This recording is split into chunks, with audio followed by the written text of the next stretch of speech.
Yo, what's up, everybody? I'm Ivan Vargas. Welcome back to another Bear Show. I hope you're having a wonderful afternoon. Oh, sorry, it's not even afternoon yet. Well, if you're on the East Coast, I hope you're having a wonderful afternoon.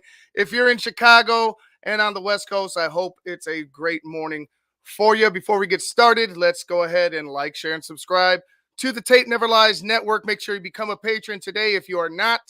I don't know what you've been doing, but it's the best $7 you could spend for the month. You're gonna get all the breakdowns that we have for you.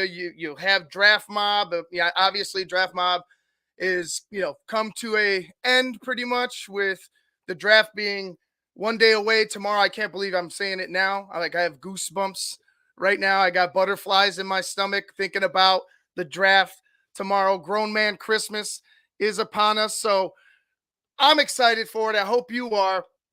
Just wanted to jump on because I missed you guys yesterday. I wasn't able to go ahead and talk about the interview with Ryan Poles and Ian Cunningham. Also, talk a little bit about the Pivot podcast that Caleb Williams was a part of. A great podcast that they had with the guys from Pivot, Channing Crowder, Fred Taylor, and Ryan Clark. You got to get some more context to a lot of the things that have been thrown in Caleb Williams' face, wrongfully so. Just trying to character attack the guy. So for me, it was a wonderful podcast. I think everybody should go ahead and check it out.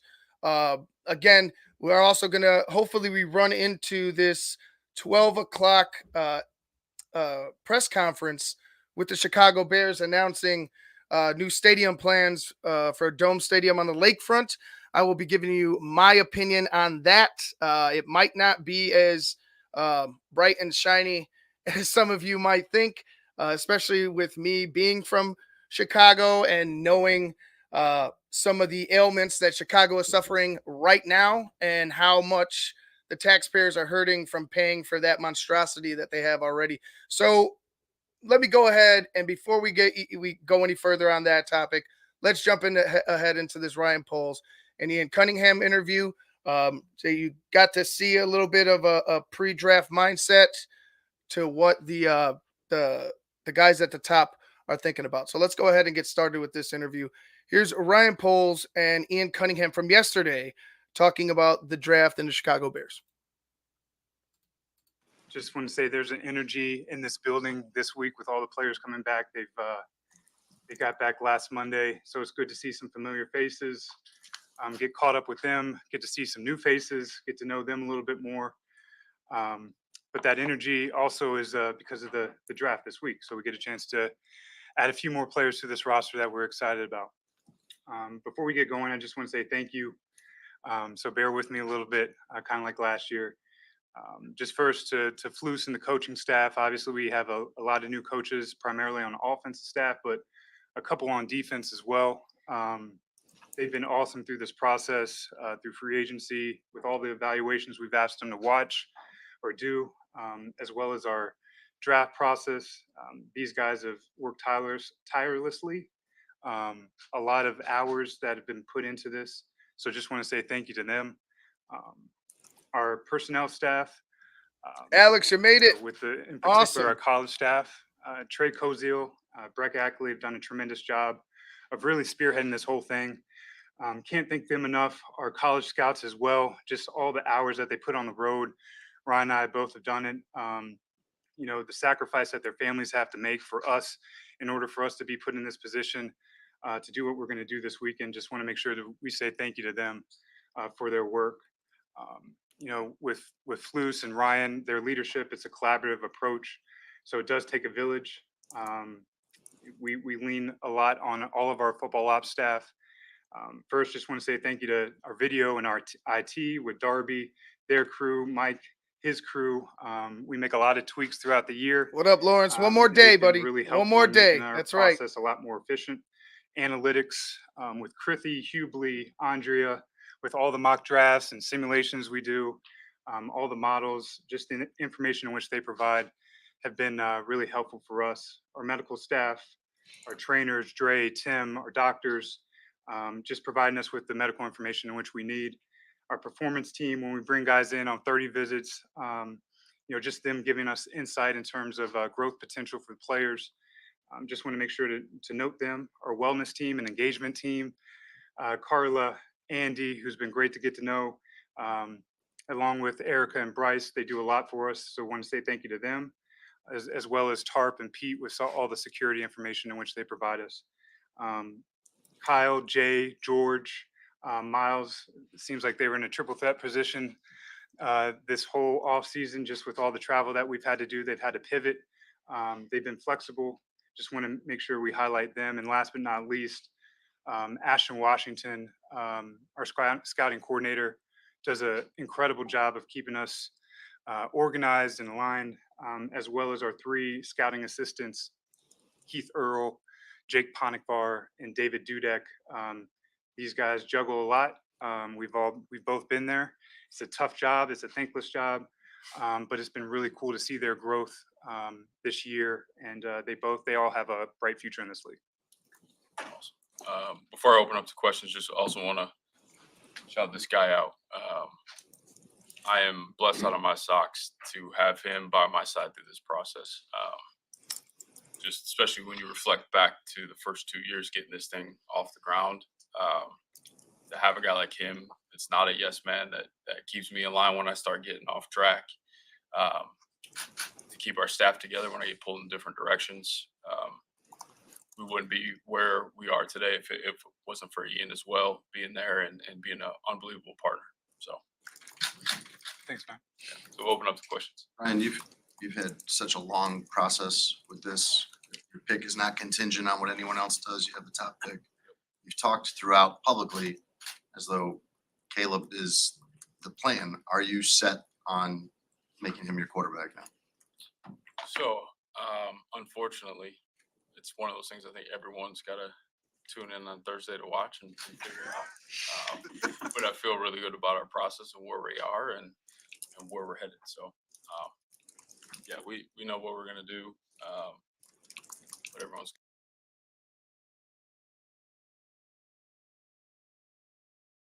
Sorry, and I think part of that, while I was muted, part of that is Caleb Williams' wishes. I'm quite sure. I truly think Caleb wants to just take all this in. This is something that he's strived for. He's talked about it quote, openly that he's wanted to be the number 1 pick.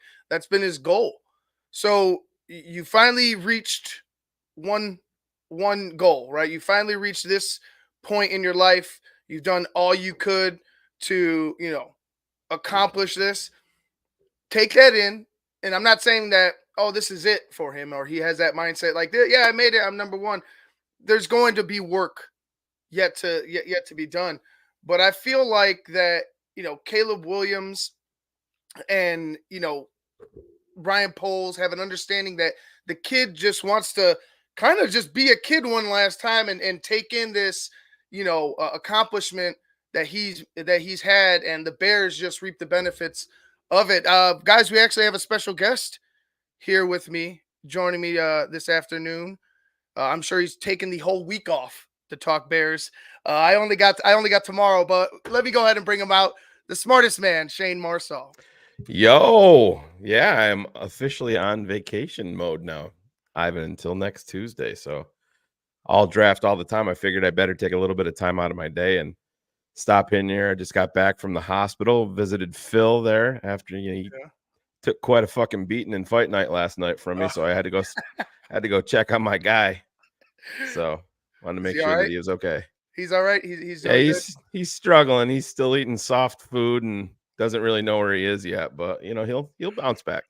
Yeah, I'm sure he'll be fine. He'll be fine. Yeah, if you guys missed it, go ahead and check it out again with the draft fight night with Shane and Phil. It was an awesome show. Just talking a little bit about what these two guys are 2 GMs, because that's kind of who I look at. Ian Cunningham's a GM.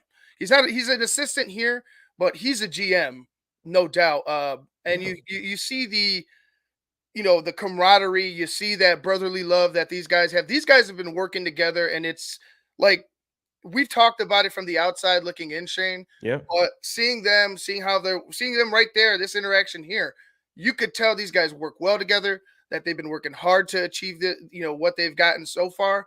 And this is just them, it's exciting for them is exciting for us. Absolutely, man. I totally agree. And I know we all get caught up in draft type and draft picks, and I'm just as guilty with that. But I'm very leery on when Ian Cunningham happens to go, because he's going to go at some point. We know that. Hmm. Bears announced an extension for him today, which I think is, well deserved. Ryan Pace, Ryan Poles giving a nod to his guy. Hmm. And I know we get draft pick compensation, but there's a point where sometimes you just have the guys in right positions. And to me, he's a little more laid back, a little more cool than Ryan Poles is. Ryan Poles still to this day seems very, very calculated with almost every single word that comes out of his mouth. Hmm. Ian Cunningham's normally out there with his hat, and he's got it locked off to the side a little bit, got the flat brim rolling. And he just seems, he came from a organization that just wins every year. As much as I hate the Philadelphia Eagles, they're every year they seem to put out a product. And Hmm. again, Ivan, I just go back to this being un-Chicago Bears. Like, it's everything since Ryan Poles has been here where it's been so refreshing is we have two guys in our front office personnel that I have complete faith in, Oh yeah. bringing in the proper personnel. Kevin Warren, to me, the jury is still out. I need to see. I don't know what way to go on that. But these guys, I love where we're at, and I think a lot of things are going to change tomorrow night after pick number 1 is announced. Oh, definitely, no doubt. And to be honest with you, I set this up in a way because they're gonna be having a presser at noon that I want to cover as well, because they're gonna be talking about this new dome stadium that they're proposing. Uh, you being a Bears fan and me being a Bears fan, but a Bears fan living in Yeah, Chicago, I'm sure there's obviously differing opinions, right? Like obviously taxes are a huge part of this. But damn right. also the nostalgia, also like having the Bears in Chicago, I could understand as well. So like, just using you as an example for being outside, and maybe you have the same opinion as me, but I feel like maybe this is just all talk, because what they're proposing as a taxpayer, I'm like, no, I'm Oh with yeah, the yeah. Kansas City Chiefs. Hoodie was talking about it this morning. As a resident of Cook County, he's like, fuck that. Yeah. And it just, I don't know, Ivan. It just seems so short sighted to me. Mhm. You're gonna be spending all these billions. I mean, they're gonna put two. Let's be honest. That $2 billion that they're investing themselves, they're gonna make that back. You Mhm. know, by blinking their eyes a couple of times. Right. But isn't the biggest point just to own this bitch yourself?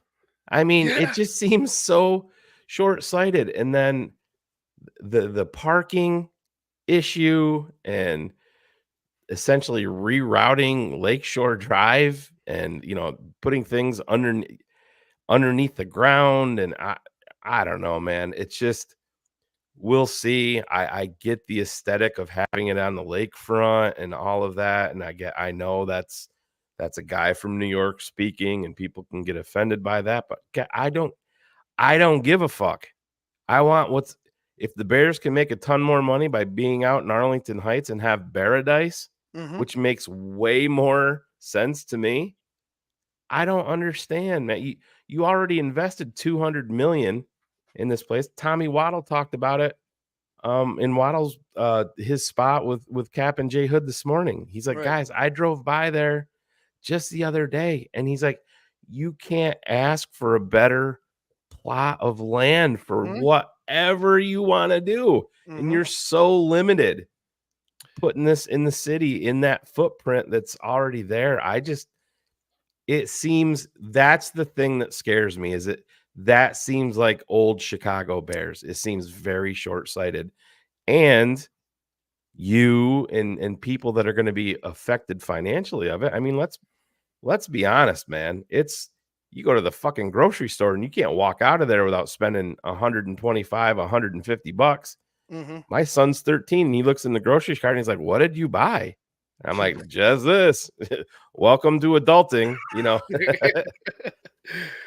But yeah, no, and I agree. It's gonna be a pain in the ass. And don't get me wrong, like I don't think either of us are ignorant to the business side of things and leverage and trying to work over the people of Arlington. I wouldn't say work them over, but you know, hold them accountable, hold their feet to the fire, say, hey, we're going to do this if you guys won't work with us as far as I believe it was is it taxes are concerned, or money going to schools, something to that effect. But nonetheless, going out there, like you said, owning your own shit, having the ability to create paradise Yeah. where you have a shopping center, you have a hotel, A you sports have book, a sports restaurants book, everywhere. restaurants, and guess what? You continue up the street and you have a giant fucking stadium Yeah. that all year round produces everything. NCAA, Chicago fucking Bears football on Right. top of that. Shit, you could have a World Series game in there if you wanted to. Absolutely. Well, Well, it's the Cubs aren't going back well, anytime soon. you are you drunk? It's only it's noon over there. Are you I know it's your day off, so I'm not going to judge you.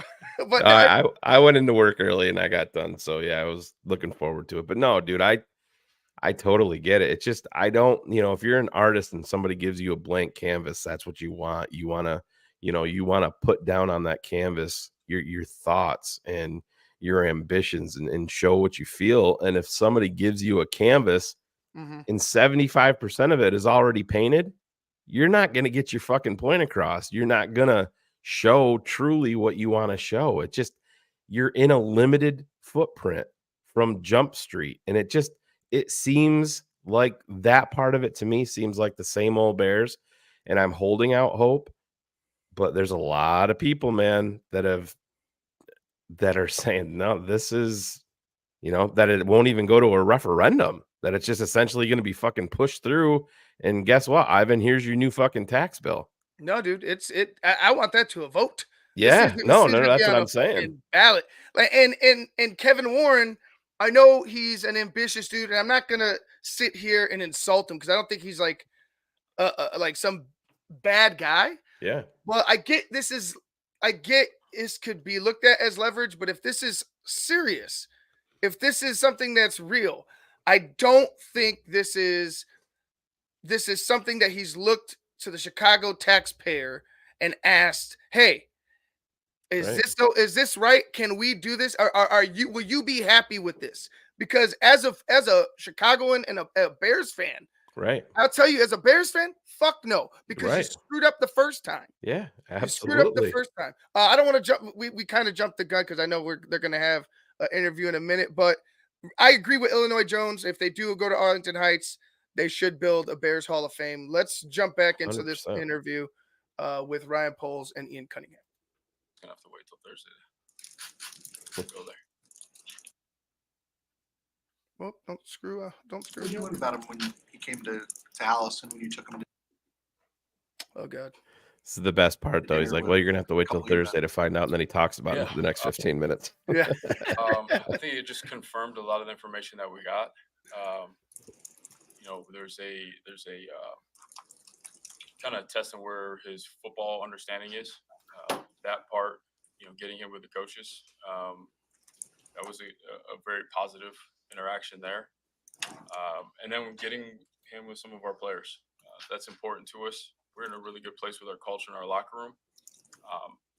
As much as I can, I want those guys a part of the process of building this team. I trust their feedback, and I think that chemistry is really important. So that's why we did that.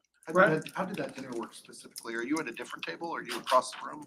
Yeah, I was in a different room. Different room? And okay. Brian, does the league not want you to announce the pick, or is that just your personal MO? No one's told me, so it's my personal deal. And let's have some excitement on Thursday, right? And Shane, like I was saying before, I think Caleb has something to do with it, where he wants to embrace this. And I know you heard me in the chat. He wants to embrace it. He wants to take, he wants to take it all in as his last college moment. He's made it to the spot that he wants to be, that he's worked for his, entire young life, I guess, young adult, pre-adult life. And he just wants to take that in. How much of that is Caleb and how much of that is just Ryan wanting to keep it under wraps? Yeah, I mean, he says that he hasn't been told, but I mean, I think it's just widely accepted at this point. Listen, everybody's working. There's everybody on all of these panels, all of the videos that have been prepared that are going to roll. When the Bears go on the clock, we know it's inevitable, but they want the way that I look at it, Ivan. We've waited 105 years for a quarterback. Mm-hmm. I can wait 24 more hours until they announce it. I get it. It is what it is. But let's be honest. This isn't just football. This is the part of the NFL that, think about what the NFL has done and what we have all fallen in love with. Here we are on a Wednesday afternoon listening to these guys in a press conference talk about, when we know we're not going to get really anything out of it. Mm-hmm.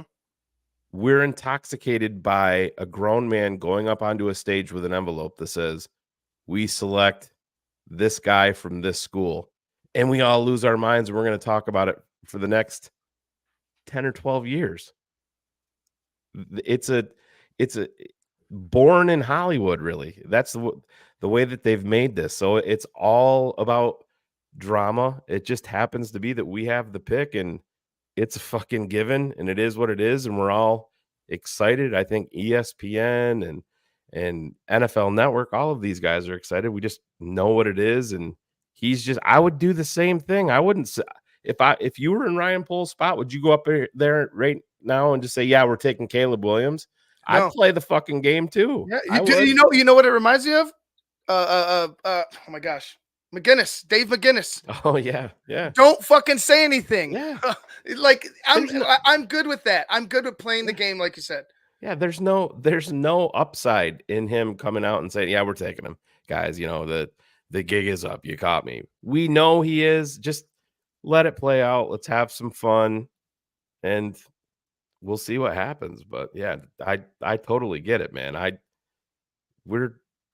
what do we say? Fan is short for fanatic. Mhm. And just because I'm analyzing the Bears, you're analyzing the Bears, it doesn't mean we're living and dying with, like, if let's just say they got up there and they fucking drafted Jaden Daniels.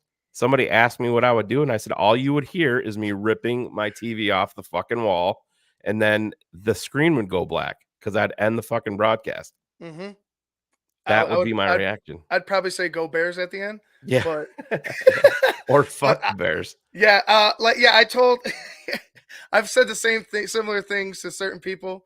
If they didn't draft Caleb Williams, how mad I would be. And it's just at this point, how it's been talked about, how they're talking about him now. If it's not, I'm going to be through the wall, bro. I'm going through the wall. All right, let's go back to this interview. You said you wanted to get feedback from your players from their dinner with Caleb. What was the feedback that you got from them and from the coaches? Really intelligent guy. Came across as a really good teammate. Easy to talk to, down to earth. We've talked through this process about the whole Hollywood thing. He's all ball, wants to work, wants to get better, wants to win as a team. That's the number one thing for him, on top of being successful. So, I think the biggest thing is, like, does he fit in our culture and what we're trying to do? And all signs were that he does. So that was positive. Right, I'm sure you guys have identified how many blue players you all feel are available at positions of need if you're in the top 9. And just because you all have the 9th pick, that's probably the most likely scenario that you pick there. But what would be the second most likely option? Would that be to move Never up gonna for a guy answer you this guys absolutely question. love, or to fall back and still think you can get one of those guys? Yeah, it's hard to answer right now. I think as the draft unfolds, there's going to be some indicators that kind of start to educate us on how we need to move to acquire the top talents in this draft. If a trade back does kind of become the scenario, is there a threshold where you go, okay, this is too far back to move? We want to kind of stay in this range. Is there a range for 15. you? Yeah, as I've said in the past, like we need to count, the players in certain ranges, and that's we would feel Keep my eye on uncomfortable New if we got Orleans. outside of whatever threshold that Mhm. is. So again, it's kind of depends on the first couple picks and how they move, and we'll kind of count them up and say, you know what, here's the line. We can't go past that. Are Do you comfortable feel with a how many- need to add more picks? Right. Feel a need to add more picks going in with only 4? No, I feel really good at where we're at. If that happens, that's great. If we have less, that's whatever we need to do to kind of accomplish what we're setting out to do and improve our football team. Ryan, you said this kind of for both of you guys. You said that Ian is not a yes man. So how does that, if you could share with us a little bit, how that process works if he is vehemently disagreeing with something that you're saying? How do you take it all into account? Or if other voices are saying, no, Ryan, what do you take it all into account? Yeah, take it all into account. You want to answer that I question? don't know how to answer that. I think it was towards you. I don't know what does a yes man mean? Yeah, so I think the big thing is you kind of you talk about whatever process you're in. If it's a draft of kind of what your standards are, how you want to operate, what you're looking to accomplish, and you lay that out in some type of it's a conversation, but an outline. And there's always situations, oftentimes there's situations that start to push you outside of what you said you wanted to accomplish, what we all agreed as a coaching staff, a front office, what we want to accomplish. And there's things that happen that start to push you outside those lines. And with all of those things happening, sometimes as a leader, you do get distracted. There are things that kind of pull you outside of maybe we shouldn't do this. Maybe we need to switch gears. And you need people like Ian, like Flus, like Kevin to say, hey man, like we want to accomplish this. We want to stay in these lines. We want to do it this way. And once they kind of see that you're getting off that track, to nudge you back into where you should be. I think I've been fortunate and blessed enough to have the skill set to take in that information, not to take it personal, not to say, well, I'm running the show. Like it's all about what I want to do. It's listening to people that you trust so that you stay in the lines of doing things that how you want to do it and how you want to accomplish your goals. What do you think the biggest area of needs are still on this team? The nice thing is from the work that we've done, I feel pretty good about just being flexible. That's why we did that project with kind of some premium positions with O-line, with D-line, receiver, and all that feedback was outstanding. Like it gave you a really good feeling. Like there's different championship caliber teams that have built their teams in different ways. And it really, I think, solidified just those premium positions are important. So that I'd say like those three are there. It matches up with this draft pretty well. Ryan, Now, does that see? I know Ryan Poles doesn't have much of a tell, but if I would say, is that kind of a tell where he's talking about premier players at at the top, and just teams have built their championship teams have built their teams differently. Yeah. Like, is that kind of like telling you something? Is he more interested at? Am I looking at it too deeply, or is he more interested at guys at the top rather than trading down from what you just heard? I think you're probably looking into it a little bit too much. I mean, let's be honest. They have probably I would guess, a pretty decent list of players that they would like, but I would have to think that it's pretty specific in the 2 or 3 guys that they would absolutely love at number 9. And when he's talking about premium positions, I mean, I just think that that's just a known at this point. But I really think that anything is in play. You know, Courtney, I brought it up. Courtney Cronin doesn't think, and listen, Phil and I have a difference of opinion on Marvin Harrison. I put most of his issues. I mean, am I going to sit there and call him generational and get into all that stuff? No, I'm not going to. I put most of his issues last year directly as a result from Kyle McCord, Mhm. and you still look at his numbers and they're still fantastic. So that kind of speaks volumes to the player to me. But Ivan, I think you're probably the same. I don't have enough of a drop off between Harris and Neighbors and Adunze that I'm giving up legit compensation to go up for any of them. Mhm. You know what I mean? Right. I know I had talked about it and that was my gut feeling, but I mean, are you really going to give up a future first rounder to go up for Marvin Harrison? No, there's no way to me that No. makes Especially if I have a quarterback that should be making Exactly. receivers better. Yeah, That I could absolutely. find a guy, you know, and I know Phil's high on Lad McConkey, but like I could go get a guy like, you know, who's in the second round? Let's say a guy like Keon Coleman or a guy like you know, whoever it may be in those Yeah. later rounds that can be a factor with a guy like Caleb Williams. That's Right. kind of where I've been at and why I've been adamant about okay, if it's alt, I might have this, you know, I might have this connection that I might not be able to get away from. But if it's a wide receiver at 9, like an Yeah. Adunze, I don't know if I'm willing to just say, all right, I'm good here. Like we got it. Yeah, he's going to be a great talent, but I could have gotten some more solid pieces that could contribute now if I had just traded down, including a wide receiver that could be effective. Yeah, absolutely. I agree, and I think we obviously have to throw Brock Bowers into this, and I hate limiting him by calling him just a tight end because he's not. I mean, Ivan, you've seen enough of the tape on him. He's simply a weapon that you Mhm. can play anywhere you want to play him, and he's going to create a mismatch. So to me, you have to when you're talking about the wide receivers, to me you have to throw Brock Bowers into that conversation, and it's just getting back to Courtney and talking about the wide receiver specifically, Cap asked her if she could see a scenario where they would move up, and she's like, I really don't, because of just like what I said, the grading and not enough of a drop off to warrant you going up to get that, specific Mhm. wide receiver. But she said something very interesting. She's like, if they did move up, I think it would be for a guy like Joe Alt.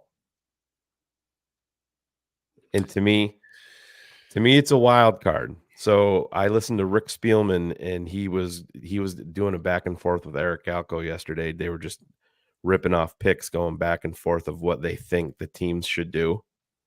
They got to number 7, and Joe Alt was still on the board for the Tennessee Titans. Hmm.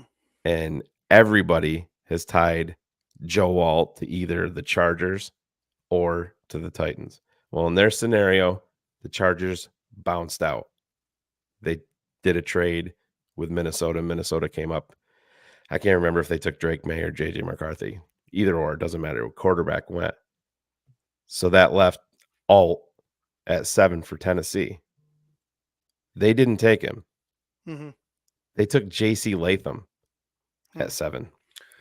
Yeah, I've been seeing a lot of weird activity. Like you know how we do this. Yeah, We've been doing a shit ton of mock drafts, and you can see absolutely. the algorithm changing. Yeah. You know, damn near weekly. But definitely since But I yeah, listen to a guy like Rick Spielman a little bit more than I listen to a guy like Matt Miller or Dane Brugler or Mel Kiper, because mm, he's in there. He's been in there for years. His brother is involved with the Detroit Lions, so he has the direct connections to these front offices and to a lot of these college kids. And I brought it up with Cars and Ryan Cox earlier today, and I know I'm going off on this tangent, but fuck it, it's draft week. right. I just feel like, so this is what I really think. I think that at right now it goes back to not wanting to announce Caleb Williams because you want the drama, you want the buildup. That's why right now you're seeing all of this chaos. everybody's trading. Everybody's moving up for a quarterback. Everybody's going to do this. Now, then there was a report out, Daniel Jeremiah. I talked to 5 teams today, and everybody's trading up for an offensive tackle.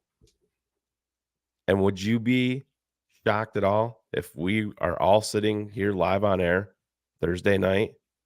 Caleb Williams goes 1, Jaden Daniels goes 2.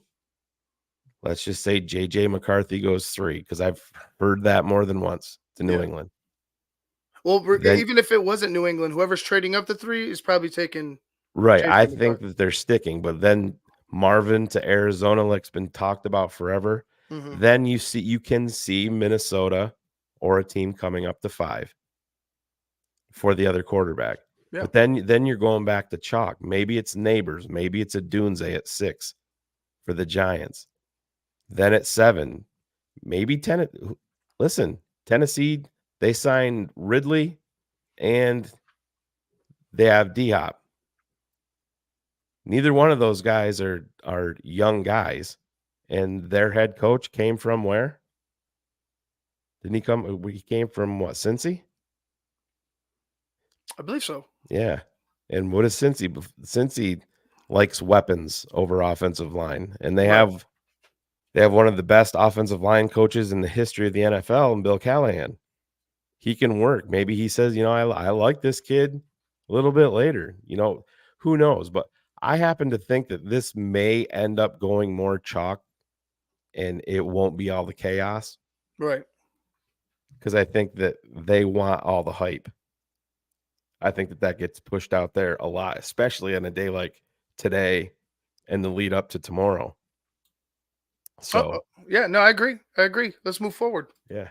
A lot fewer underclassmen declaring now than there were like 5-6 years ago. How much of that influences your comfort with having 4 picks, and also the comfort to move some of the picks that you did to get Gates and Keenan and the guys that you did? All right. Yeah, I think we both feel comfortable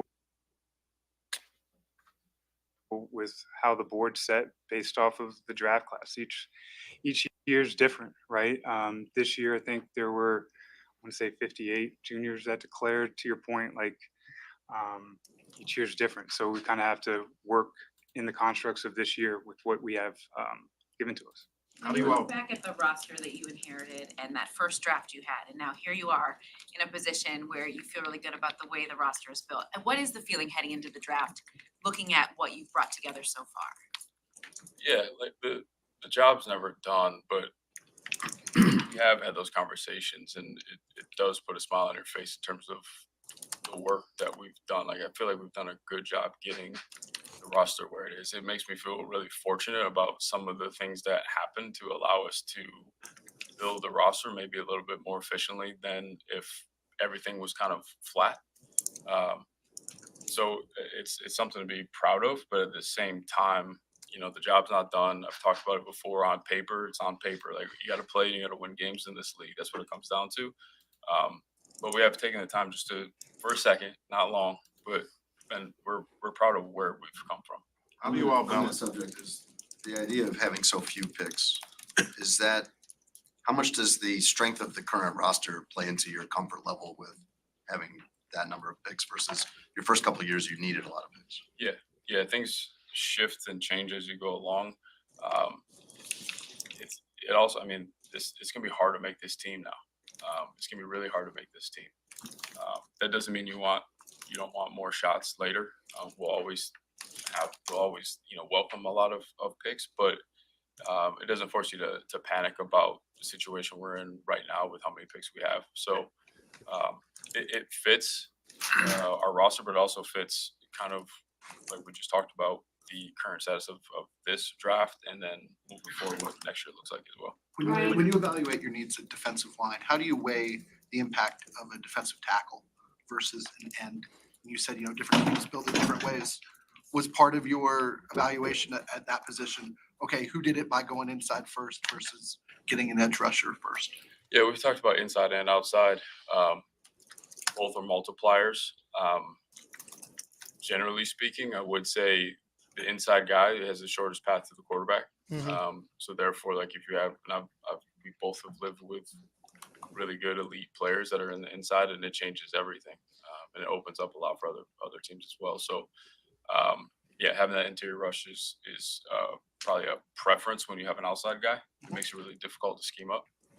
So Ryan, are you able to During share? the top 30 visit, the one that where Caleb and some of the other guys were there for that dinner, guys aren't here yet, current players. How did you get guys to come back? Were they volunteering? Was it something that they wanted to be here for? Or was it something that you reached out to them about being a part of? yeah, I respect their time. It's off season, so just if they were available and they wanted to, they could do that. There's a good chunk of the roster that stays here, and there's a good group that disperses around the country to their kind of off-season locations, and kind of went through it that way. But there's some guys I had in mind that I think it would be important for to sit down with.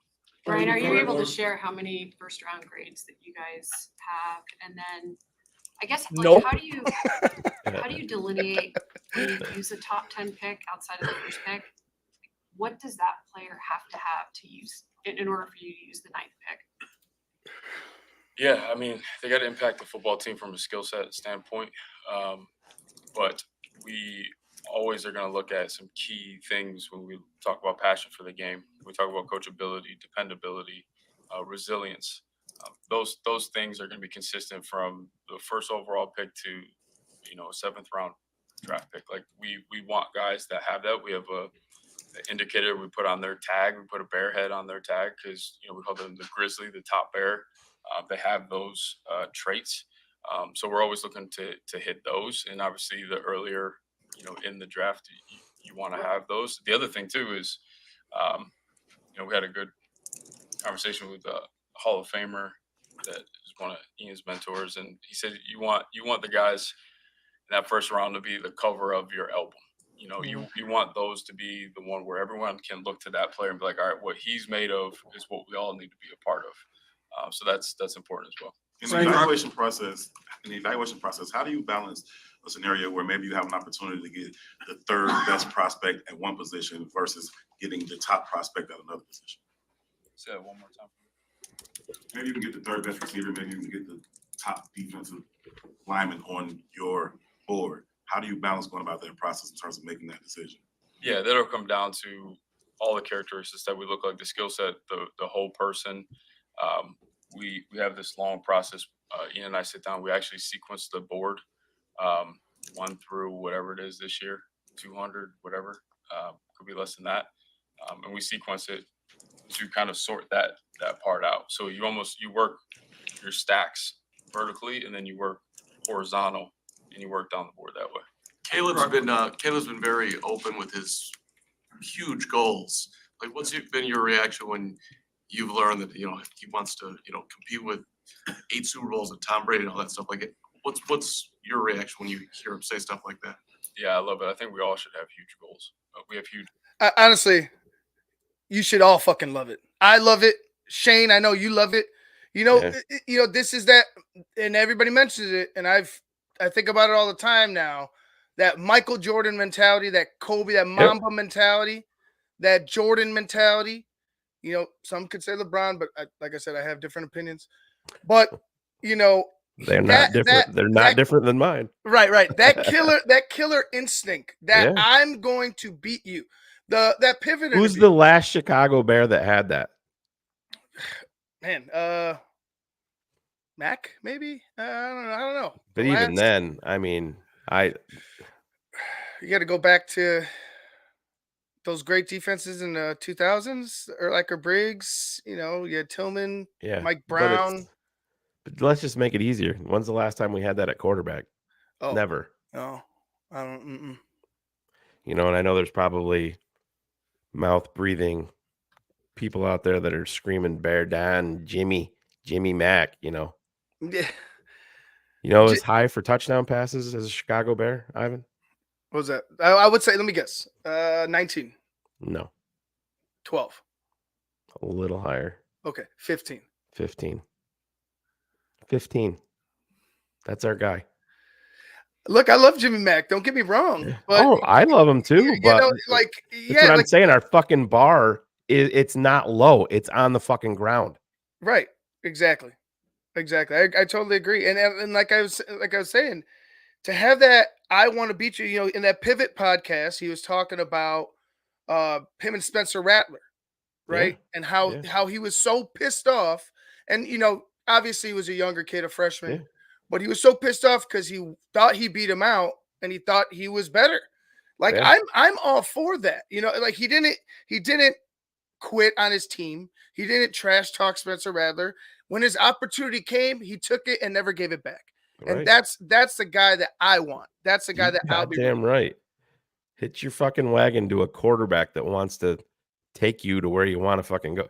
Kyle Long, as much as I love him, used to be the face of this franchise, an offensive guard. Let that sink in. That's Chicago Bears. Yeah. That's been the Chicago Goals Bears. here, win multiple championships, and that's what we shoot for. That's you're more intentional when you have these goals that you're shooting. You have to live a certain way. You have to practice a certain way. You have to go about your business a certain way in order to accomplish those. So if everything else is aligned underneath that, that gets me excited. I know you said that we'll have to wait until Thursday till it becomes official, but you guys only hosted one quarterback on a top 30 and Caleb only took one visit to a team. As you go through the homework process, what made you comfortable in going that route of not having some of the other top QBs in here? Yeah, I would say the different prospects are kind of the journey to collect all that information is different for everyone. There's guys on our board that are high that didn't come in for a 30 visit, that we've had other touch points. Our networks in the building know the player inside and out that we really, really trust. You had the combine. There's different kind of touch points. You don't necessarily have to bring everybody in on a visit. Ian, you've had you've been a popular candidate around the league in the hiring cycles, but you've stayed here. What has it meant to you? You know, we're just gonna cut from this, and I'm gonna jump into this presser. Or who's this guy? Yeah, I think he was just introducing everybody. Oh, okay. Or introducing what they're going to be talking about. Sounds like a full house unless they're pumping in some stadium noise there. Yeah. Oh, that'd be hilarious. But they're gonna, I guess, announce this proposed The dome renderings are going to stadium. be very cool to see for sure. Oh no, 100%. And everybody loves renderings. Yeah. When they first had, you know, there was some renderings a while back that I saw, and I'm like, that's okay. I like it. You know, I mean, it gives you an idea and makes you think a little bit. But like I said before, I don't give a shit what shiny, you know, Yep. thing you put in front of me. That tax money is going to be the no for me. Right. No, I hear you. Well, hopefully they pop up soon. When they pop back up, we'll bring them up. But yeah, you know, going back to Caleb and that it's something that this franchise, this city deserves. And to the naysayers, what I would say to Caleb, just go out and play, and they'll be cheering your name too. Oh yeah. They'll see the error of their ways, and they'll be cheering for you too. Just go out, be yourself, and keep that mentality, keep that chip. And I'm down for it. Go after Tom Brady. Try to win 8 fucking Super Bowls. That's what you want. Damn right. Hopefully they could bring up this. At least bring that guy back up here to see Yeah. what the hell's going on. Maybe Arlington Heights is on the phone right now. Like, don't have the presser. Stop the presser. Arlington Heights is saying Give yes. me whatever you want. Teams fear Jordan. That's the type of QB I want on the Bears, and I think Caleb is that, hands down. Yeah, I think we all have seen that.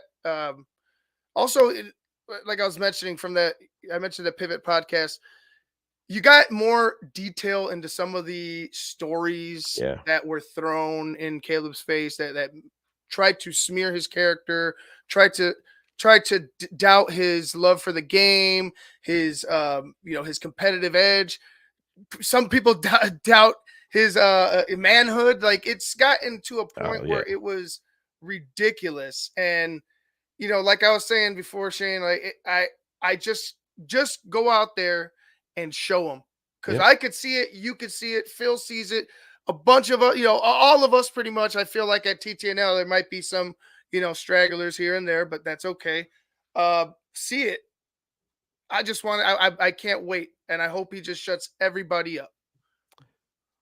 Yeah, so I guess they have the Video montage. with no music.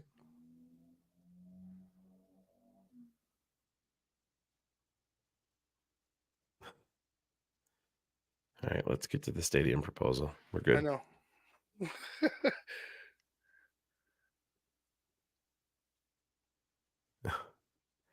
Not sure honestly what the point is of all this, but Well, they got to show community. yeah, They got to show, the Bears at work and other things.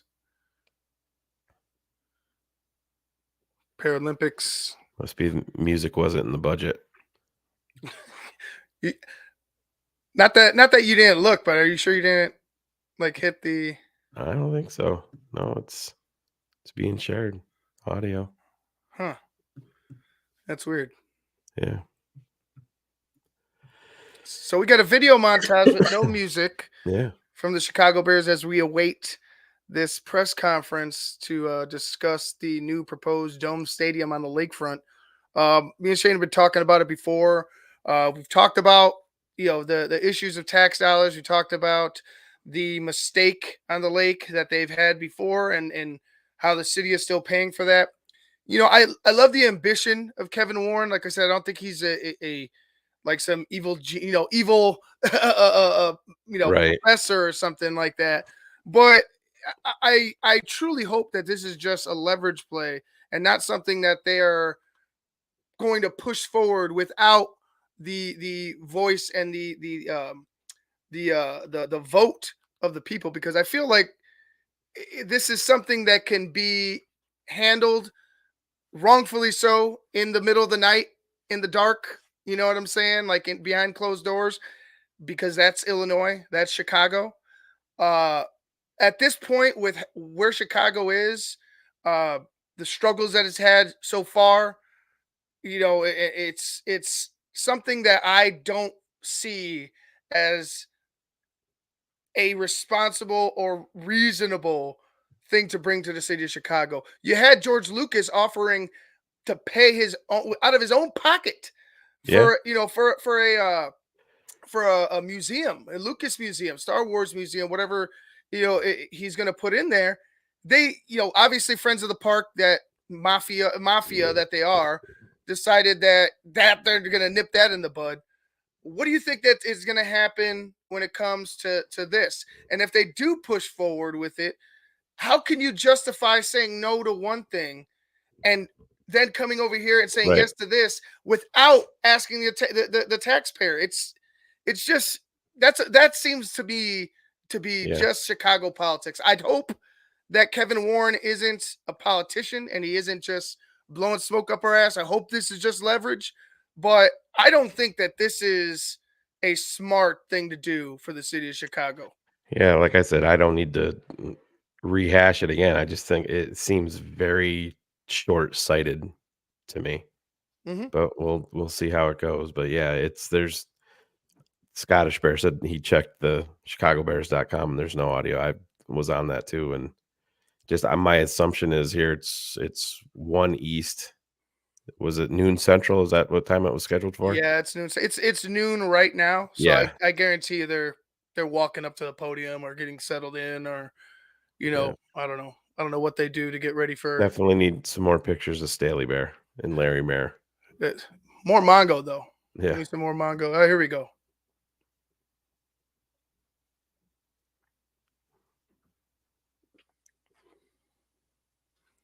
This is very exciting.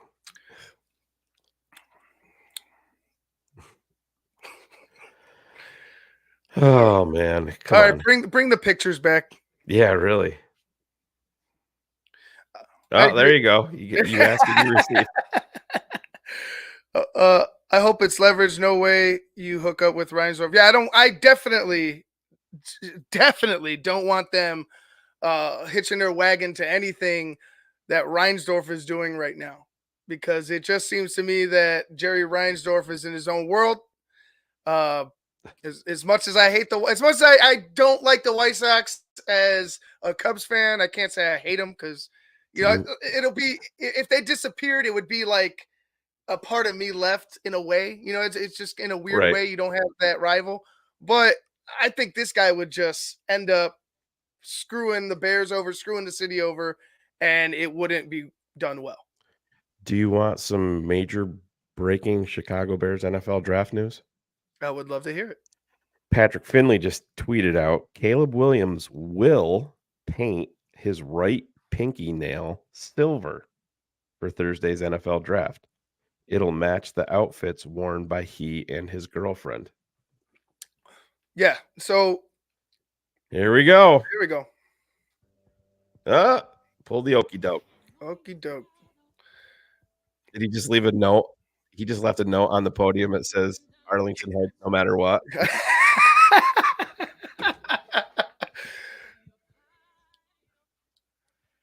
Will you bow your heads and pray with me, please?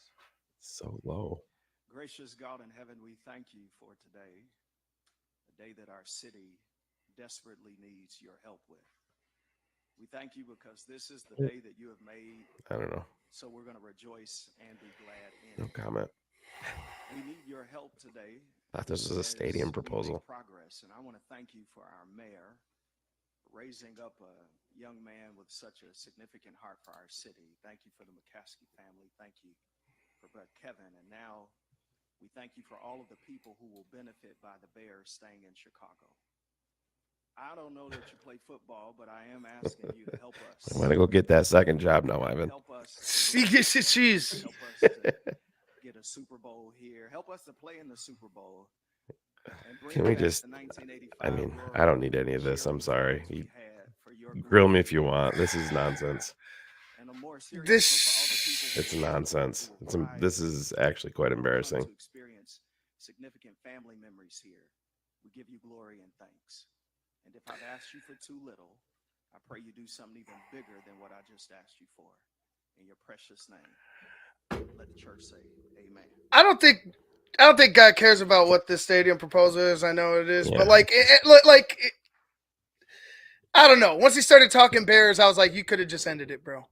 Yeah, it's unneeded. I'm just a fan. Good afternoon, everyone. The audio is so low. Thank you for being here. We have a number of people here that I'd like to acknowledge. First of all, of course, Mayor Brandon Johnson. We're very much appreciative of your presence here. Boo. Chicago Alderman Grill me if you Walter want. Barnett, Mike Rodriguez, Is that better audio? Pat Dowell, No, it's them. Timmy Knudsen, Lamont Robinson, state legislators Representative Curvis Tarver and Representative Cam Buckner. Thank you for being here. A few of the great grandchildren of George Hallis are here today. I want to extend our best wishes to Katie Nagel and her family. Katie is the heart and soul of the Bears. The Bears have been proud to call Chicago home for more than 100 years. Perhaps no other sports team embodies the character I think that of the worked. city it represents better. I can go up higher if you need it to. Chicago. Yeah, try taking it to the top. Founder, George Hallis, emphasized the importance of being a champion for Chicago. This has been part of the foundation of our organization. That is why we are excited to invest in the greatest city in the world through a stadium project and site improvements that will benefit Chicagoans and visitors. We hired Kevin Warren a little more than a year ago as our president and CEO because of his proven track record of handling complex situations and finding winning solutions.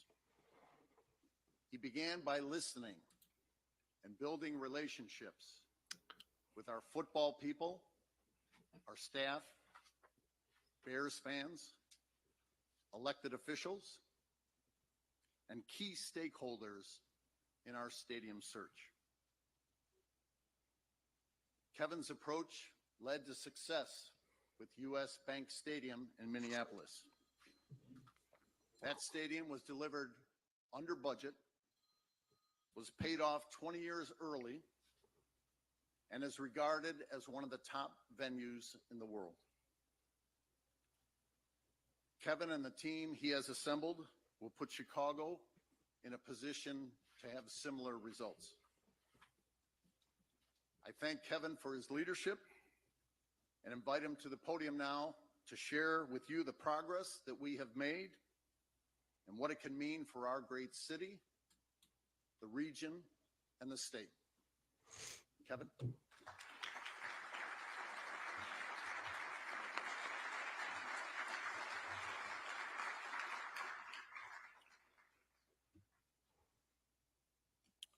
Good afternoon, everyone. George, thank you very much. I'd like to also just thank the entire McCaskey family who've made the time to be here today. I appreciate you all.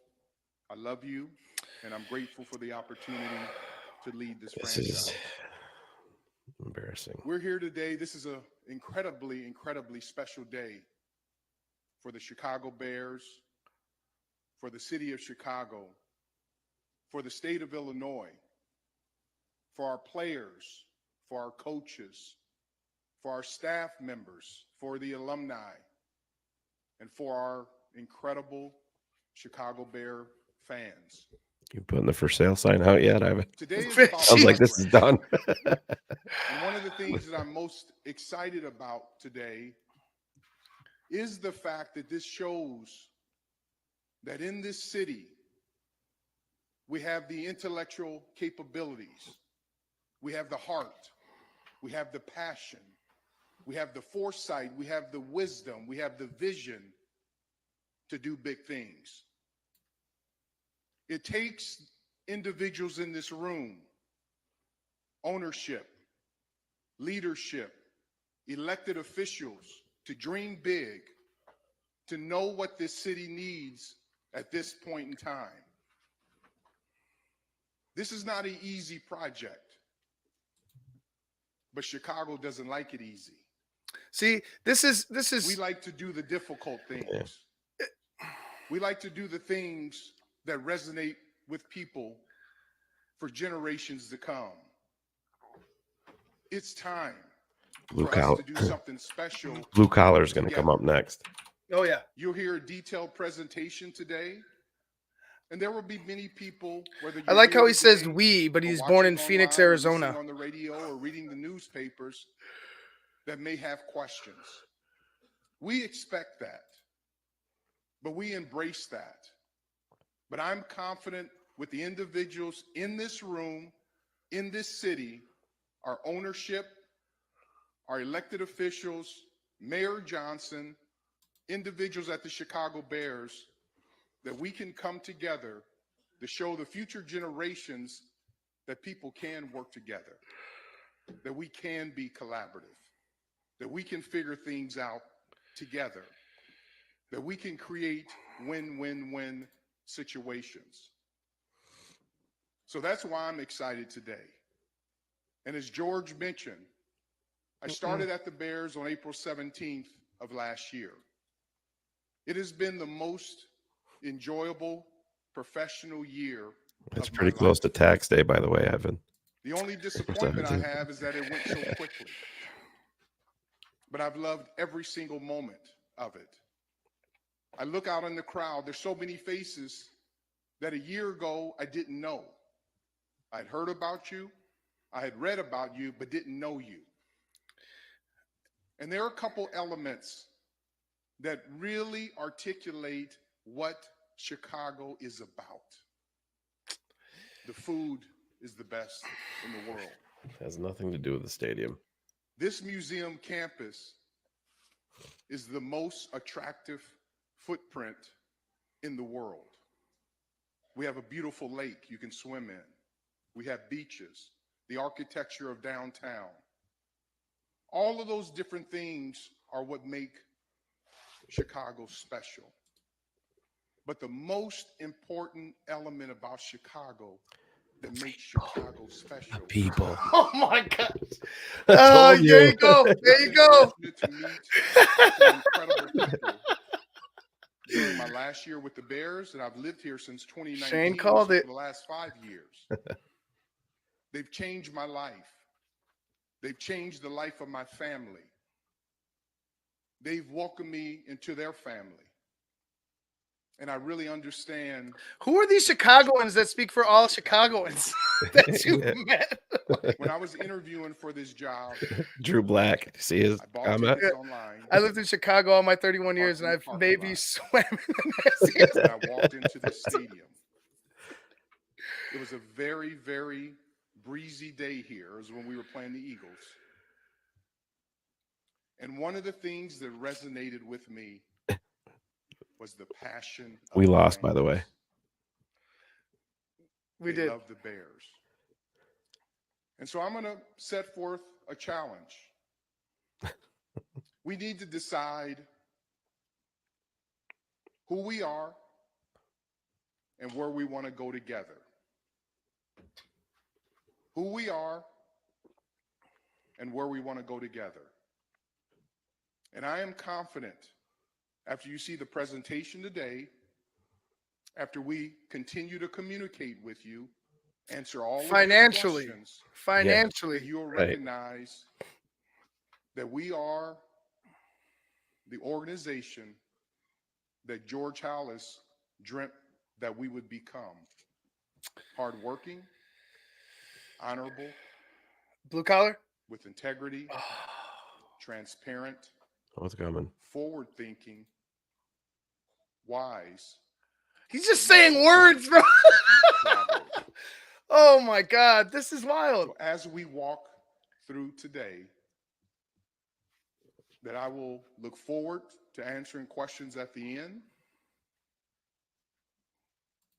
And I'll look forward to working together with you for us to figure this out together.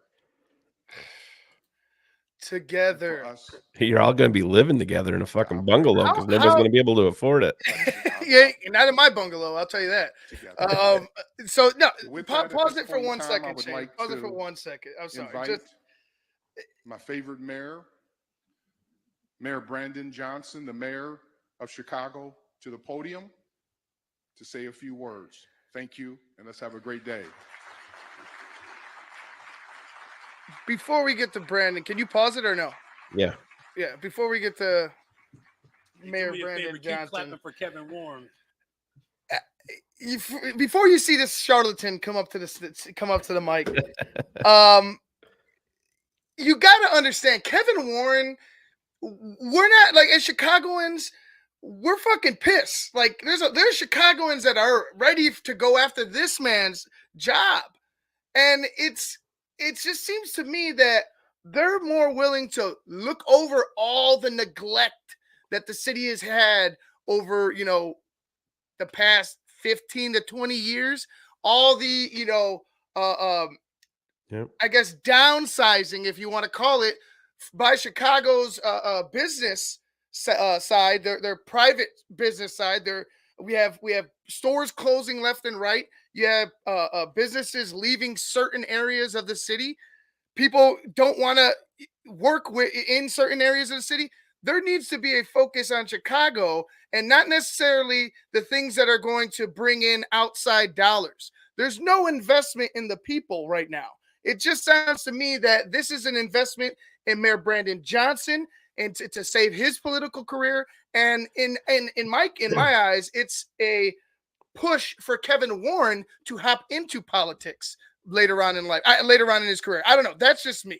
Well, the word is his end game is commissioner of the NFL. That's his ultimate goal.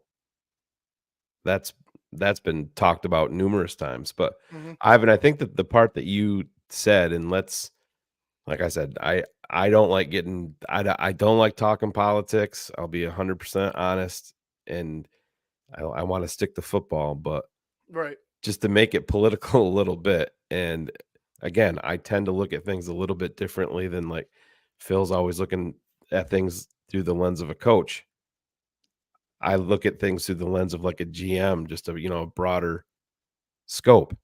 Right. You said yourself Chicagoans are pissed off. That's why this is being announced today, because what happens tomorrow? Euphoria because of Caleb Williams. So a lot of it gets swept under the rug. And it's, oh, yeah, I was pissed off, yeah, but holy shit, we got Caleb Williams, baby. Let's go. You know what let's be Yeah, no, honest. I feel you. There's a You're method to 100%. this madness. It's not that hard to figure out. Hit play. Yeah, let's go. You good to go? You're not gonna throw anything, or I'm not gonna. I promise I won't throw anything today or on air.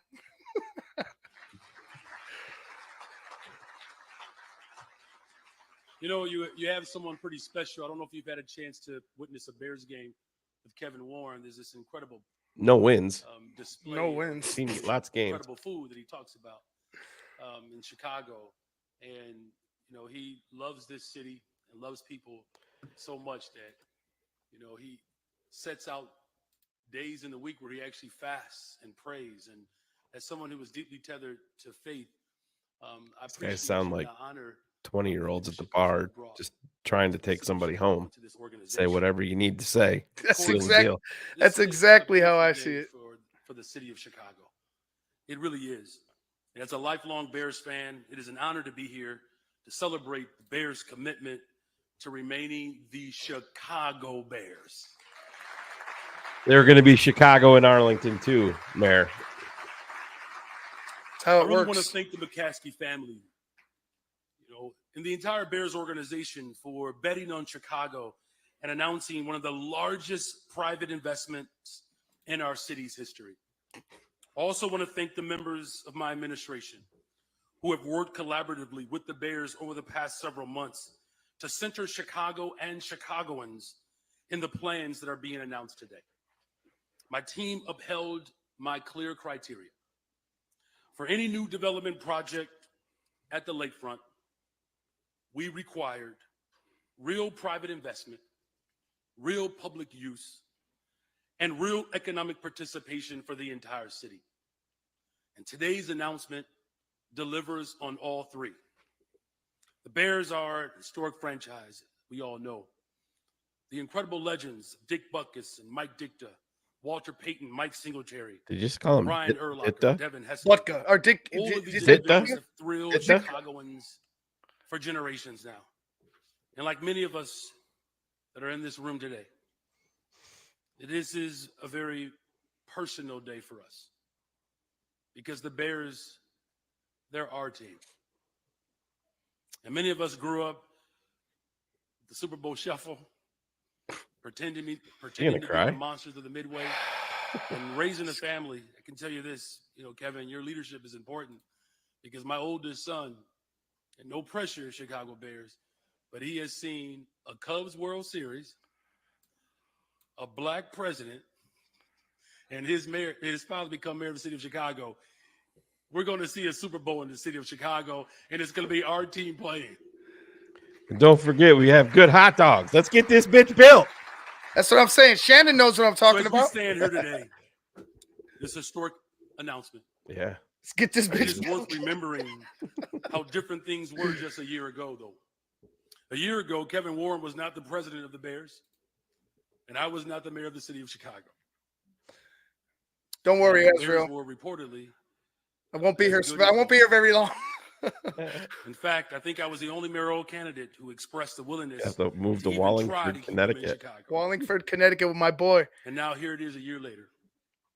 Kevin is the president of the Bears. I'm the mayor of the city of Chicago. Oh my And God. the Bears are committed to staying in Chicago. We haven't heard anything about the stadium yet, and we're 21 minutes into this. Nothing. They've jerked each other Well, off the main for the reason past this happened is 21 because minutes. Chicago, of course, is the greatest freaking city in the world. Everybody knows that. But it's also the Bears understood the That faux endless hawk isn't looking opportunities great, in what though. Chicago really offers. But another reason we're here celebrating today You should have dropped the It's not just motherfucking about facts, football and y'all. government. Motherfucking It does facts, start with yeah. the personnel. Today's announcement is just another example. If you have the right players in the right position on the field, you got a better shot at winning more than you lose. When's that Today, happening? ladies and gentlemen, it's truly a win for the entire city of Chicago. And that's because today's announcement is, again, it's bigger than football. It's about the people who live here. With this plan, the Bears are committing to $2 billion of investments. Chicago will experience the increased tax revenue from this investment. Yeah, Ivan. Thank Expanded you. public recreation, stronger economic growth for the entire city of Chicago for generations to come. And one of the defining features of this project is that it calls for the implementation of everything that my administration has called for. This is True probably the public comment of the investment. day. It's Cheeto But what it 23. does not call for I'd rather have Nagy are raising 30-minute existing late taxes press or conference and 5 implementing minutes of any this. new taxes I on the think we all residents of agree. the city of Chicago. And I'm going to repeat that one more time to make sure that everybody gets that. This project will result in no new taxes For on the residents now. of Chicago. Yeah. For now. No new taxes, but all the old taxes that you're still going to be paying In fact, this are project, still implemented. This project actually puts Chicagoans to work. The development proposed today is going to provide thousands of new jobs, both temporary and permanent ones, to people who live in every section of the city. And not only that, the Bears are also committed to building one of the most diverse vendor programs in the history of the NFL, so that women and minority business leaders will have real opportunities to build capacity and grow their business with this project. And as I said earlier, my administration insisted that any new project, especially one on public land, must deliver strong public benefit and public use for the entire city of Chicago. And I am pleased today that this plan does exactly that. This plan not only envisions a new dome stadium, but it reimagines the entire museum campus in a way that truly aligns with the historic Burnham plan. It was Daniel Burnham's vision for the lakefront was to center it around people, the people of Chicago. He envisioned an active lakefront with space and amusement for everyone to enjoy. The plan revitalizes that vision. And today's plan imagines and it invigorates new parks with public sports fields, field house facilities for everyone, but especially our young people in this city. The result of a lakefront, new green space that will be available to all residents, it gives us an opportunity to enjoy this campus in a far more collaborative way. And this will include access to innovative retail and hospitality offerings provided by talented local entrepreneurs from all of the neighborhoods. This plan truly embodies the spirit of the Burnham Plan.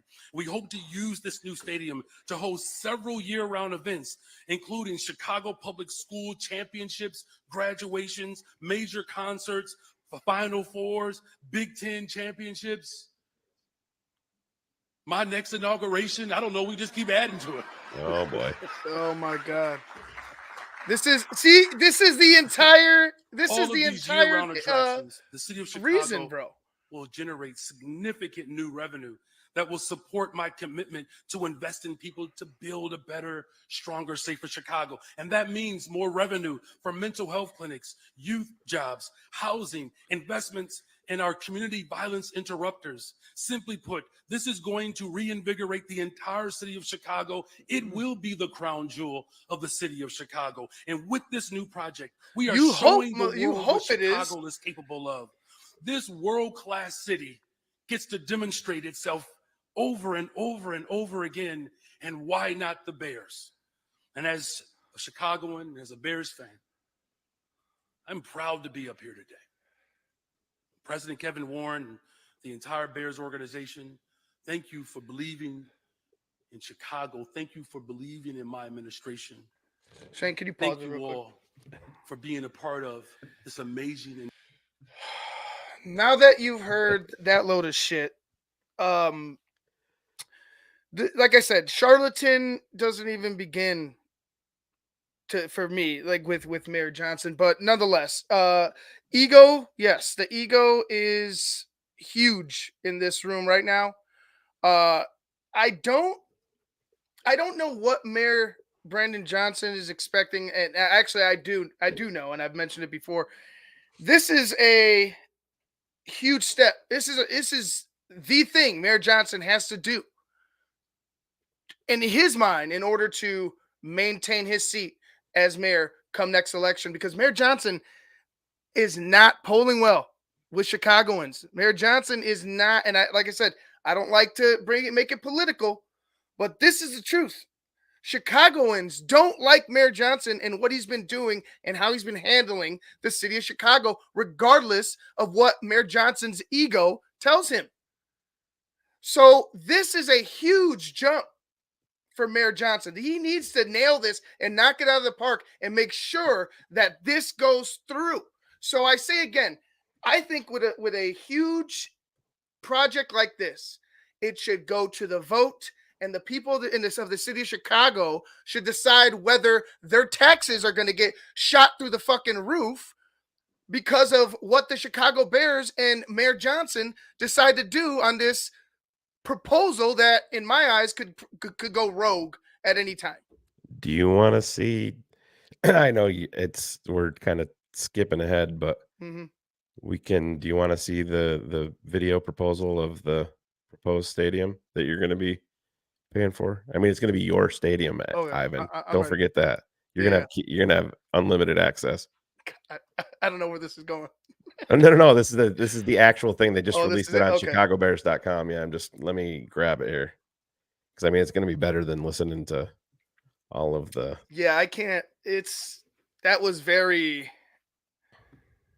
I feel unclean now listening to that. Just unclean. Yeah. So here you go. Oh, wrong one.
No. No, not. That's the amount of people that they had in that rendering is ridiculous. First and foremost, not that I mean, You you're know what gonna I have. wanted to do? I wanted to superimpose and zoom in on the Super Bowl to see if they actually had the Bears, if they were smart enough to put the Bears in there. Because wouldn't that be so Chicago Bear? Fuck, we didn't put us in there. It's the fucking Chiefs and the fucking 49ers. Oh my god, I get it would be so Bears. I'm not a fan. Yeah, there you go, Juan. Where's the parking?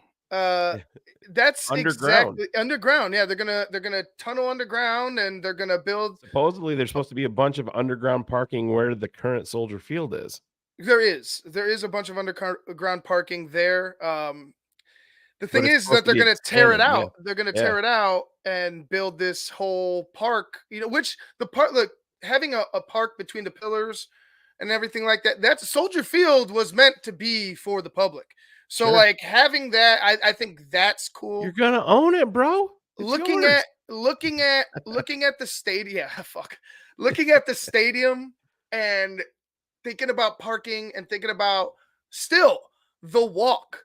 Like who's driving up there? Is there a taxi service? Is there going to be scooters that are just handed out Drones. to people? Chicago Bears drones. Oh, the drones are going to Gonna pick us up from our drop shoulders you in and just place. Hold on, Ivan. float all over there. Hold on.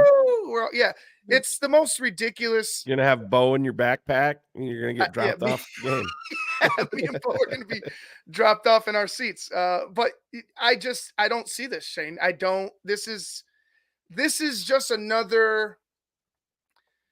It's kind of a slap in the face, but I just feel like it's unfeasible. It doesn't make any sense to do this. You're even pushing the stadium further back with no way to get there but walking. Well, you want to know the funny part too is in that rendering. You notice how it just said stadium everywhere because they haven't sold obviously the naming rights yet, which are going to be. I can't even imagine what that deal is going to be for the naming rights. Oh, it's gonna be a bloodbath. What is it? 750? Maybe it approaches $1 billion. It's fucking Chicago, man. Oh, 100%. 100%. But again, they're telling me Pornhub Stadium. They'd pay. Hey, if you're willing to pay, they'll I do was it. like, my taxes go up. It's fine. Bring. All right, I'm down. Wait, you haven't consulted me, Kevin Warren, since you talked to so many Chicagoans out on the street. But no, I'm not gonna go shit on the stadium. I am because it doesn't look. I don't like how it looks. I really don't. I really don't like how it looks. I know it's a rendering, but it's the firm. If that's how it looks, fuck that. The firm that they used are the ones that built the one in Vegas, correct? Mm-hmm. It's the same one, Yeah. so you could see a little bit of that too. It doesn't look like the Roomba, robot vacuum cleaner that I have going across my floors upstairs, but right. Yeah, the stadium. the open air part of it that was kind of interesting. I like an open air concept. I like seeing the skyline out there. How are you going to shut it during the winter if you want a Super Bowl? Oh yeah, it's gotta. I mean, there's gonna be something. You're gonna have to have a retractable wall. You know what I mean? It's just then that goes back into saying why don't you have a retractable roof? Because a retractable wall, you think repairs are probably somewhat similar, and I think repairs and cost for repairs are the issue with the retractable roofs. And that's why that was one of the reasons that they didn't want to go retractable. But again, I like the concept, but how is it going to work? How are you going to have that open? How are you going to close it? Well, I think that's what it is. They had talked about it. It's glass. It's all going to be glass because they wanted it to have the outdoor feel with a lot of natural light. Mm-hmm. So it'll be some sort of glass. Yeah, I would say just glass up majority of the. I would say, to be honest, you should just glass up the whole stadium and get a whole 360 type of if you're walking out, on the concourse, you get a 360. DJ, I'd throw to you, but I can't fucking see with the glare coming off all these. Maybe. Yeah, the glare. There he goes. Caleb drops back. But no, I think that you could do something. Maybe not the whole stadium, but where you could see the lake, you could get the skyline, you can, you could get that scenery taken in while you're there, walking to your seat or what have you. But yeah, But just back to the business and the political side of this, and somebody was talking about it, and it was a great point. I talked about people that are in Cook County. You're clearly, I understand your point of view 100% and totally support you in that. Mm-hmm. I get it. But tomorrow when the Bears draft Caleb Williams, you're not going to be thinking about your taxes. Let's be honest. And part of this moving forward, if this is their ultimate plan, they're going to have an endorsement campaign featured completely around Caleb Williams with all of this. Oh, 100%. Oh, 100%. And with the way we believe Caleb Williams can help this team, I mean, it would be dumb not to, right? Yeah, but again, I go back to what I've seen in Chicago, being from Chicago, being a Chicago win, and seeing the frustration of the people of the city of Chicago, seeing the frustration of the families that have to or that are struggling to put food on the table because fucking prices are ridiculous. We just had a conversation about that, Shane. Yep. You go, you get 10 items at the store, and it's $500, and you're paying, Yeah, it's and you have crazy. to give up your firstborn, Yeah. just to get a gallon of milk. Make it the That second born. I could, Yeah, the I, second born. Okay. I could use a little break. So whichever kid you're giving up, regardless, it's something that I feel like that Chicagoans are more focused on and don't want somebody coming over here, shucking and jiving, smiling in our face, saying, "Hey, we got this shiny new jewel of the Midwest that we want to put on the lakeshore." It's not going to cost any more new taxes, but we are going to increase the shit out of your other taxes. So be ready for that. Yeah, absolutely. So Kevin Warren is back out there. I don't know. Do you want to put that on for a couple? Yeah, let's throw Let him me- on here. Let me add that to it, and might have to turn it back up again. Oh, my bad. If that doesn't make your teeth chatter, I don't know what will. That better not. Wow. So we want to walk through some slides. And as the mayor mentioned, this vision started over 90 years ago with Daniel Burnham. And this was done during the World's Fair, Chicago's Century of Progress. They're on the water now. He was a visionary. He laid out the infrastructure and the information for us. We need to carry his vision forward. You see, this is such a video. This is a politician talking to me right now. Similar. We need to continue Daniel Burnham's vision.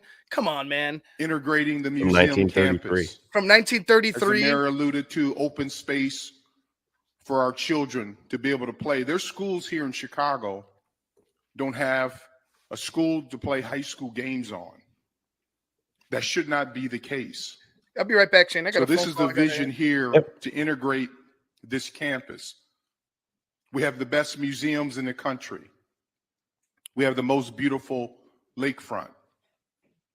We have the most vivid downtown architectural design.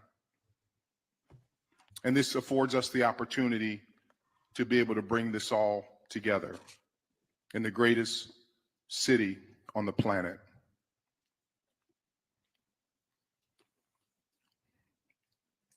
We want to build a recreational and cultural campus to enhance upon the things that we have here in place. We view young students being able to study here in the park, take the classrooms out of the classroom, out of the museums, and bring it into the open area and take it back into the museums and back into the classrooms. We have an opportunity here to build a year-round place where this city can come together for athletics, for entertainment, for recreation, for culture, for sports, for concerts, to really integrate this area. It's a completely new one. Here's another shot looking south. As you notice on here, the plan is to keep the historical columns from Soldier Field, to make that part of this development, to make it one museum campus. What happens here is the additional open and green space. This will have 14 acres of athletic fields, recreational park, to allow, as I mentioned earlier, for our youth to be able to come together and do things in a productive manner. We'll build restrooms. We'll make this a place. How much people seating wanna on that come youth and football spend field there? time. This is a year-round project. Ice skating in the winter. To have You'll be able to ice our skate, Ivan. citizens, not only in Chicago, but around You could do that the already. state of Illinois, to be able to use this area. Again, children. We have a crisis. See, in use this those world with kids. our young people. Yeah. Somebody think of the children. And there's a race to who gets to our young people first. The streets or us. And what we want to do at the Chicago Bears is to work with the city, the county, the state, everyone in this room, our business leaders, all the elected officials, to build an environment where boys and girls, kids from various economic backgrounds, regardless of their color or the school that they go to, that they can come together and build relationships. I need schools built. Yeah. I don't need, This we got open plenty of parks green space in Chicago. We've I done need studies. We schools want to built. do it, and we will do it in an ecological, sensitive manner to not take away I gotta from the take this beautiful call real quick, beaches Ivan. I'll and be right back. lakefront You're good. that we have. You see here, farmers markets, graduations, all of the events that could happen here with the backdrop with the museum campus. These are the colonnades that exist here along the lakefront. We want to respect and embrace our history and tradition with Soldier Field. And these views are incredible. And now when you start thinking about having an opportunity to bid for the Super Bowl, for the I don't know, Final guys. Four, for I college think football these- playoffs, Big Ten championship games, I think these views are kind of concerts, mid. this really becomes an international destination. It's all The mine, Olympics, Cookie. World Cup. All mine. I have major concern where we are as a city. There was a recent article in the Sports Business Journal that listed the top 25 sports cities as far as hosting events. You know where Chicago was on that top 25 list? It wasn't on the list. It wasn't even on the list of up and comers. Orlando was number one. But cities like Las Vegas, Minneapolis, Indianapolis, Detroit, Los Angeles, Milwaukee were listed on those two lists. There was only two major cities not listed, Washington, D.C., and our great city here of Chicago. That hurt my heart. In 2021, it was estimated that the sports industry, by hosting events, created revenue in the amount of $6.6 billion. I can't wait till the Bye, new numbers Scottish. come out. I'll see you tonight. We cannot fall further behind. This promenade What plaza, the hell is this? food, beverages, sports culture museum. And as you'll see when Karen Murphy, our chief operating officer and lead of our stadium project, comes up, we laid these different financial phases out in buckets. So you'll be able to see what costs what and when we're recommending of when it's built. But you can imagine this being activated on a Final Four. See you later. You can imagine this being activated for a Super Bowl, college football playoff, concerts. Even having a concert inside, you could have it where city. And real quick, make sure you guys check out Cars live mock draft on Keeping It 100 tonight. The best Bear show on the planet. Obviously, Phil and Shane will be there as well. Should be a fun show. And you know what? Surprisingly, I'm going to be there because I am not going into work right now. So You might want to call back and see if you can get a double. Your So maybe I taxes about to go through the roof, bro. yeah, I'll be there. Maybe I'll hit him up and be like, hey, can I work all day tomorrow? What's a 24-hour shift look like? Yeah, Fuck it. But yeah, anyway, we'll be there tonight. We'll enjoy it. It should be a great show as always. Hope you like it. I don't. It's very contemporary, but it also embodies the essence of the museums. It will have a fixed roof. More I'll parking answer for one of the boats and questions cars. without you having to answer it. We could park our boats there, guys. Is people have said, did you consider a retractable roof? Yes. But that's another couple $100 million. And when we talk to Didn't buy Arlington organizations Heights who have plot, you would've had retractable it. roofs, they said they used go. it maybe 3 or 4 times a year. We tried to be fiscally responsible about building the stadium. This roof will be a translucent roof. It's made of ETFE. If you've been to US Bank Stadium, if you've been to Allegiant Stadium in Las Vegas, if you've been to SoFi, I mean, it's gonna let it's a natural similar light type in, roof. Ivan. So you'll be indoors. You'll get all the benefits But you'll feel like you're outdoors. of being indoors, The kids will love it. but you'll feel like you're outdoors. That you may have to wear sunglasses. Indoors, I wear my So that's the sunglasses state-of-the-art indoors at roof. night. That we're planning on having, but it will be fixed roof. We designed this area thanks to Manica and David Manica and his team. I see you all here. Thank you for being here. Where this would be spectacular views of Chicago's iconic skyline and lakefront. That lake that we have here is the greatest piece of art It's kind of that the exists on the point planet. that he's making, Zach. It's not We need to be proud just of for it. people in Chicago, right? But The the people in seating bowl is Chicago are the ones that are intimate. going to be This is paying actually for the it. proposed seating That's bowl. That's an important part. Sight lines. That glass is We're paying glass, for 2 stadiums. clear Yeah, glass, and those they will say be they have massive more owed now on windows Soldier Field that than they you'll be did when able they to started. Correct? take. 650 million.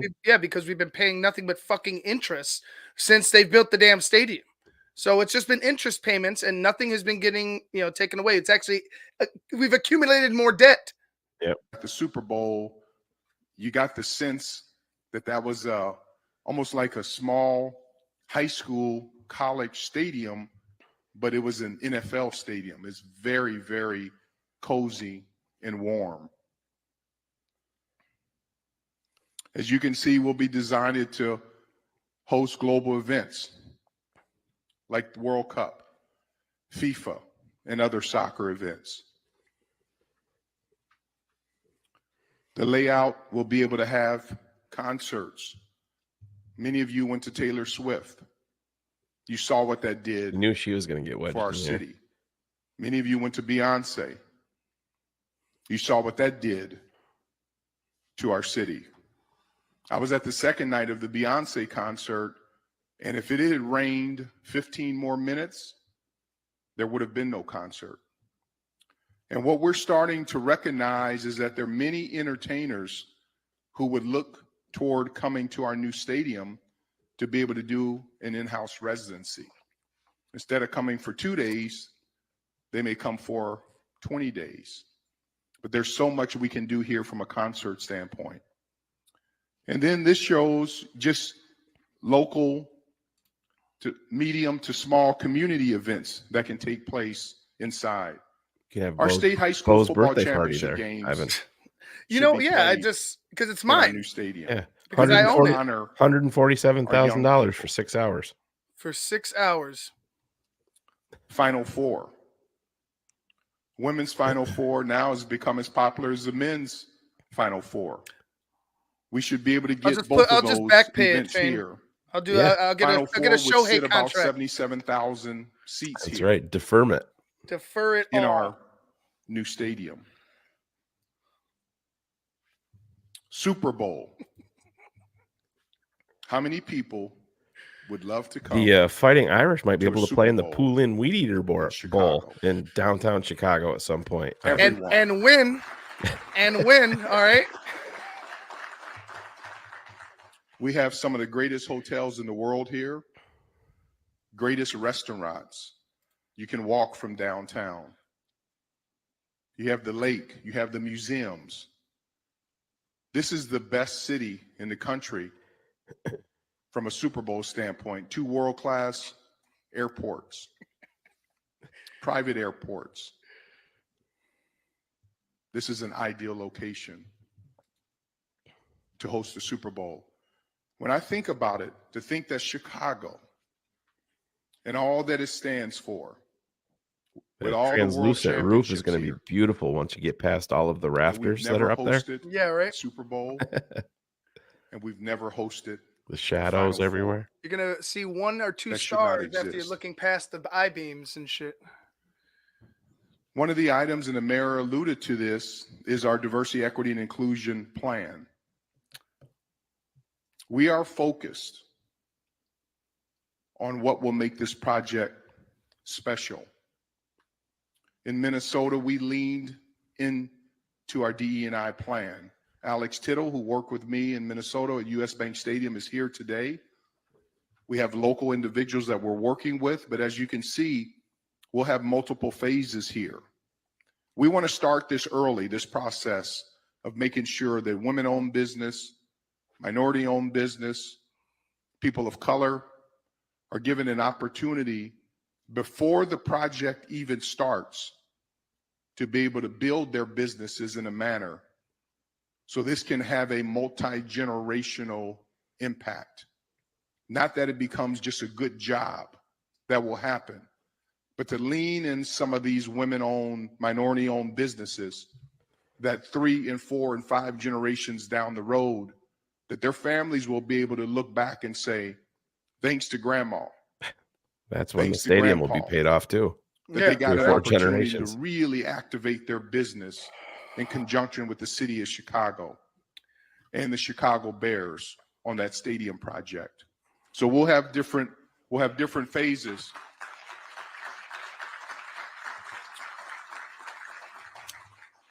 But it starts early on. As you can see, the partnership cultivation, goal setting, the legislation, the equity plan draft. Moving into phase 2, we will have a project labor agreement. Phase 3, and the biggest thing in there on phase 4 is we'll have a stadium oversight committee of Chicagoans who can make sure that we keep each and every one of us accountable.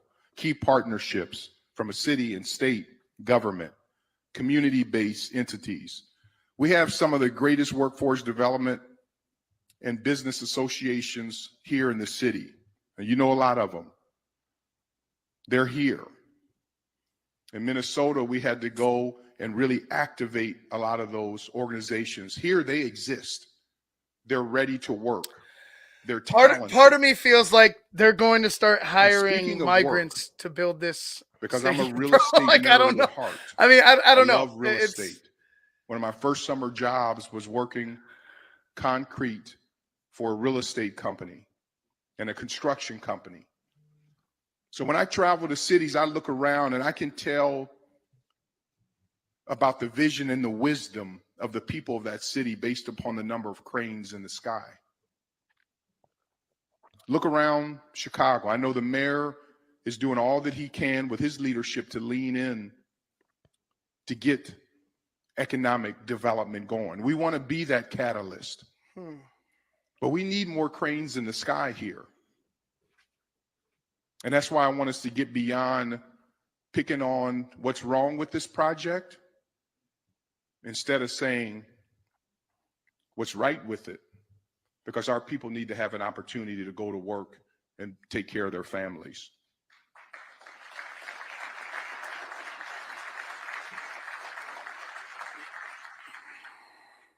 So with this, again, this is another shot of the museum campus. And I'll stop there. And Super chats the are next, open for talented my person I want to bring to help me pay my to the taxes. stage, Karen Murphy. She's been with the make sure you Bears guys- for 25 years. All donations are accepted. And she's our new executive Appreciate it. vice president of stadium development and chief operating officer. Just a brilliant, brilliant leader, a great human being, a person who's passionate about the Bears, and she'll walk through the proposed funding proposal. Karen? Oh, this is your bag right here. Gonna show you your payment plan, Ivan. Let's see it, Karen. Thank you, Kevin, and good afternoon. Her name is Karen, right? I didn't get that wrong. It's I not will just a attempt reflex. to eloquently She might want to adjust that transition us mic. from these amazing videos and beautiful pictures into the numbers. Our funding proposal appropriately starts with us putting in one of the biggest private investments into a public-owned facility in the state's history. Like both the mayor and Kevin mentioned, we are committing over $2 billion into a public-private partnership that will be transcendent for the city and bring opportunities and positive outcomes to the millions of people who both live in Chicago and visit Chicago. I'll be happy tomorrow, David. As of right now, I'm going to go ahead and tear this shit apart. Okay, I'm going to start with the sources and uses of funds on the stadium itself. So what does the stadium cost? What is the budget? And how are we proposing to pay for it? Our all-in stadium budget is $3.2 billion. We're targeting a stadium cost of $2.75 billion. And then when we add in some of the financing costs, as well as a contingency that's So when the appropriate for a target project budget this is size, 3.2, so that it's gets going us to be the what, $3.2 6.4 billion by the budget. time it's done? Oh, yeah. How are we going to pay for this? So as we stated, Bears ownership is putting in over $2 billion to this project. That will be a combination of both equity and debt contributions. In addition, we will look to the NFL Stadium Program for a $300 million loan. If you add up the numbers, that leaves us with a $900 million funding gap. So easy, Ivan. We will be Shut the looking fuck to up the already. I ISFA know. program and their bonding Math is mechanism simple. to fill this gap.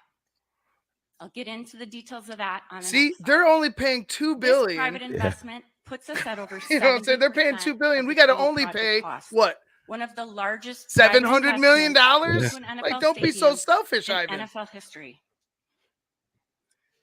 It's also, when we look back at the history of NFL stadiums, they are typically, on average, funded 50-50.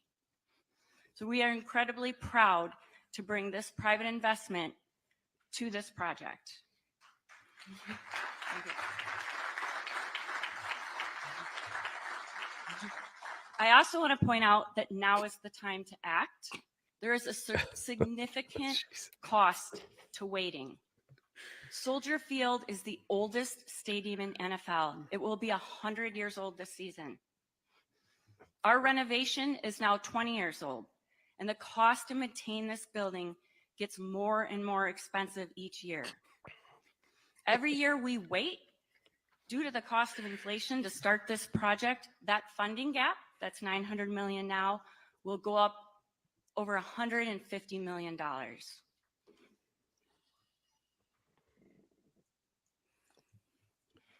So that means you better vote yes ISFA, in the fake the vote Illinois Sports that they're going to have for you. Authority was funded in the mid-'80s to do exactly what we're talking about, to reconstruct and build stadiums.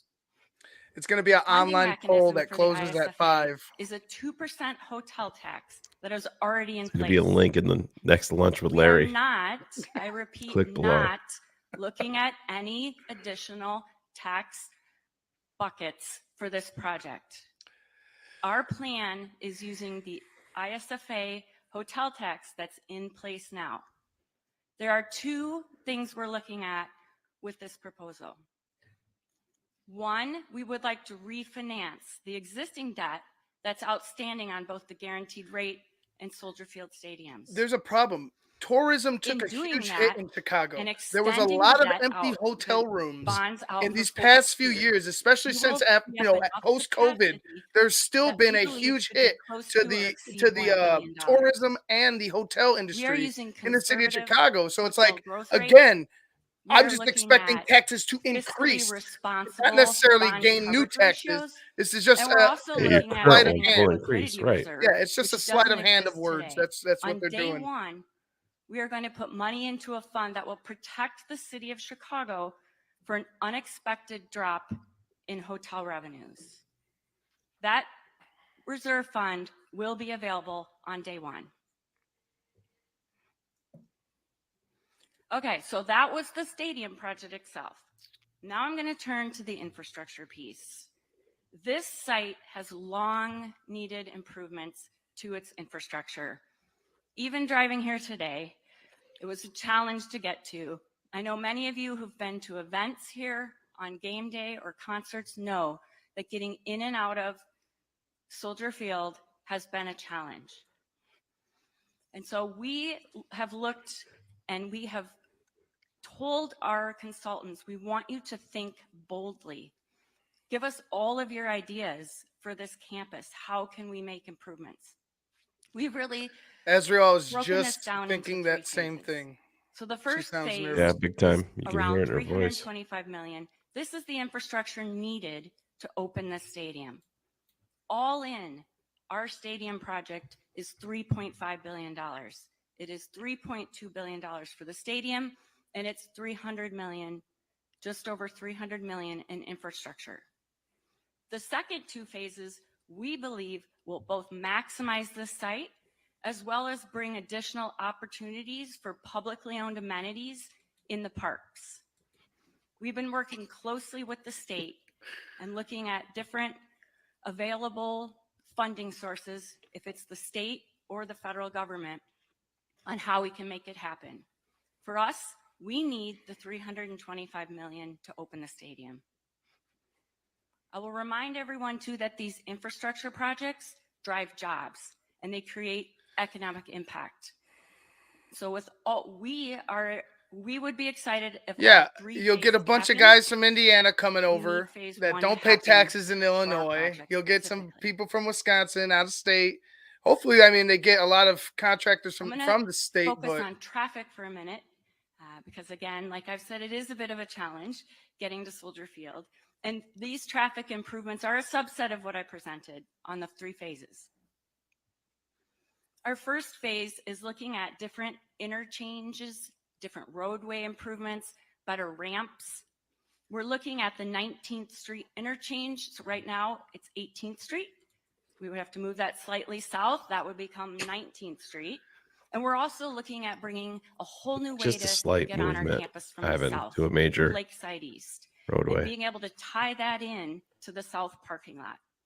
We're also looking at whether it makes sense to double deck the south parking lot to create additional parking spaces on the campus that would be replaced by the new stadium, which sits on the existing Waldron deck. This second phase looks to the north of the stadium. There's 2 pieces here.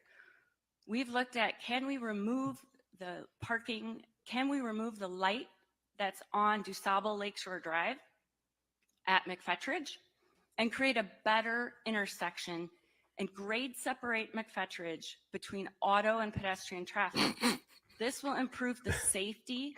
Mike got Many me of with this one. You have been there on event days, know that this is a bottleneck at McFetridge Drive where both auto and pedestrian traffic cross. Mm-hmm. If both of these phases are done, this would be a 50% increase in lane capacity. You know what? You're right, James. To the Shane, site, why didn't I think of it, as Shane? well as Just a whip the 20 yacht minute out. reduction Yeah. Park right up in at the exit harbor. times from our parking ramp. That's what you're gonna have to call your bicycle, your 1,200 yacht. less Yeah. hours daily for commuters on DuSable Lakeshore Drive.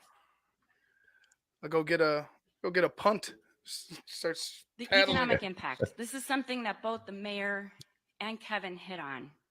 Our project has the ability to put people to work and spur economic growth.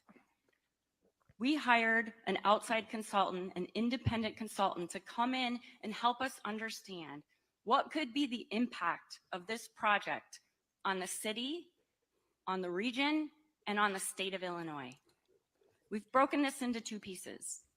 One is, what is the impact of the construction project itself? We are talking about creating over 43,000 construction job years. This project is one of the largest building projects in our region's history. It will also create more than $8 billion in economic impact. We then look at beyond construction, what does this look like on an ongoing basis? We have over 4,000 permanent jobs created by this project and over $450 million of economic impact. The private and public investments in this project are large, but the return on the investment is also significant. Holy fuck, this is terrible. I'm not gonna lie. Yeah, We're also looking at what kind of it's new rough. And, tax you know, if revenue streams we could go ahead and can wrap this if you want. project deliver I to mean, the I city just of Chicago and the state of Illinois. like for me, Shane. I just feel like this is so far fetched, and this is so Chicago Bears, Yeah. where you have an opportunity to own, you have an opportunity to be independent from Chicago in a sense that you're not being sucked dry or you're not being, held handcuffed to whatever the city is telling you to do. And you can't, do what you want as an organization. It's frustrating, man. I hear you, man. Like I said, I said from jump, I think it's very, very short-sighted. I think you're in this compressed area, and if you want to talk about the overall impact on everything, you're limiting yourself from the very beginning, Ivan, by putting it there. It's just I don't know.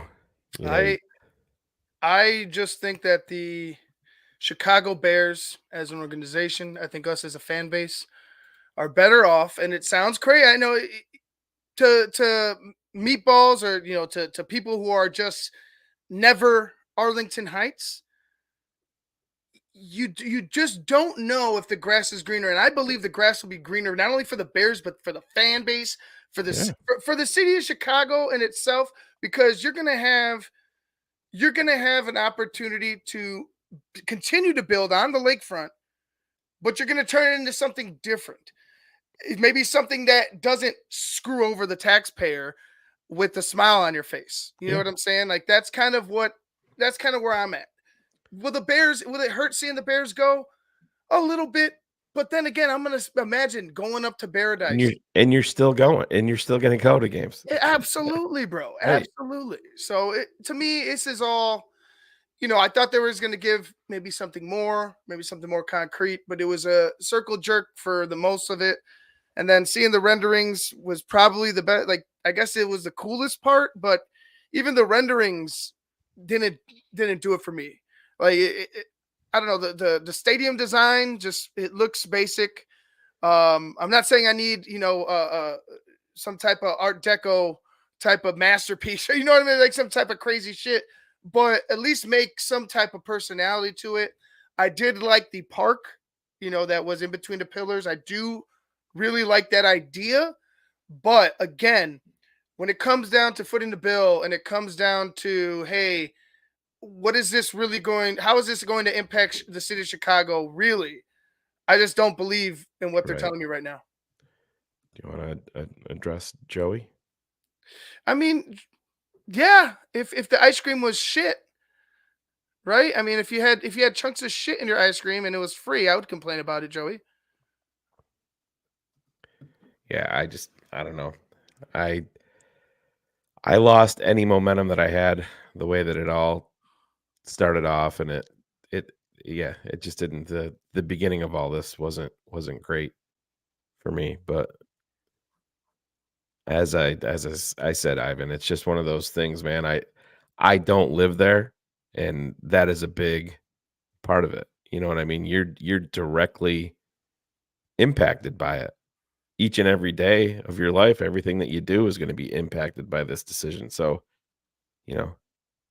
Joey comes in complaining about free ice cream. Yeah, well, it's a lot bigger deal than a fucking ice cream cone.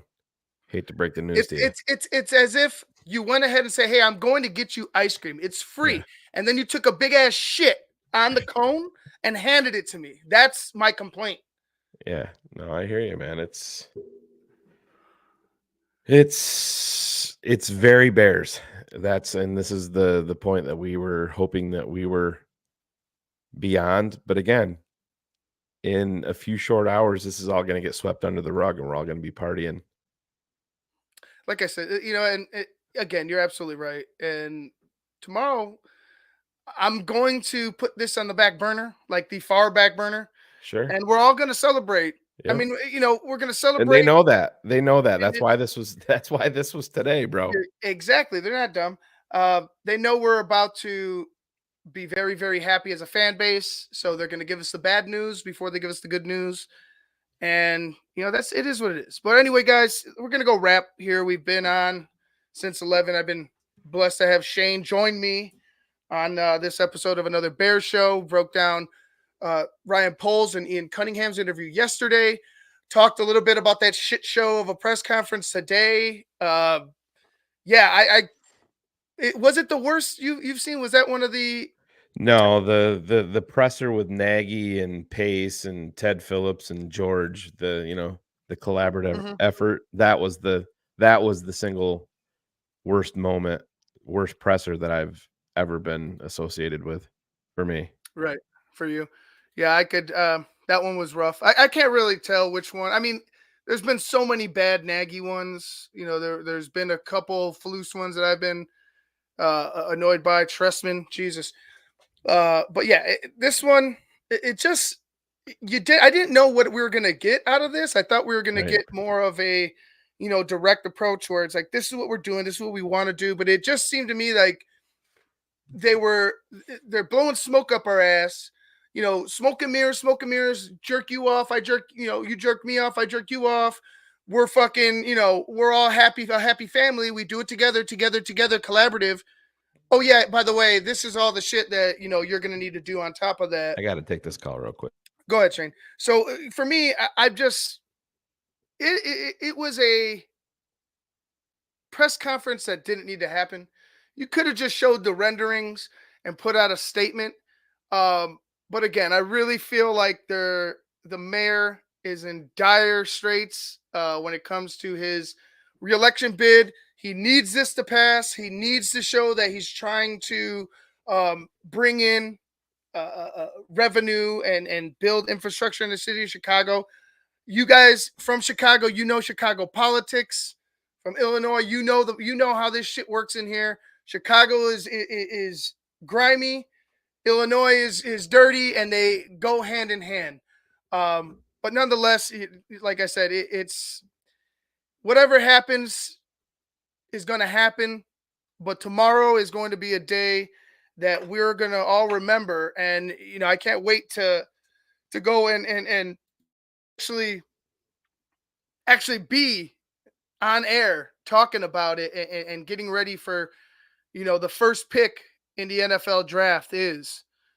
And I'm excited.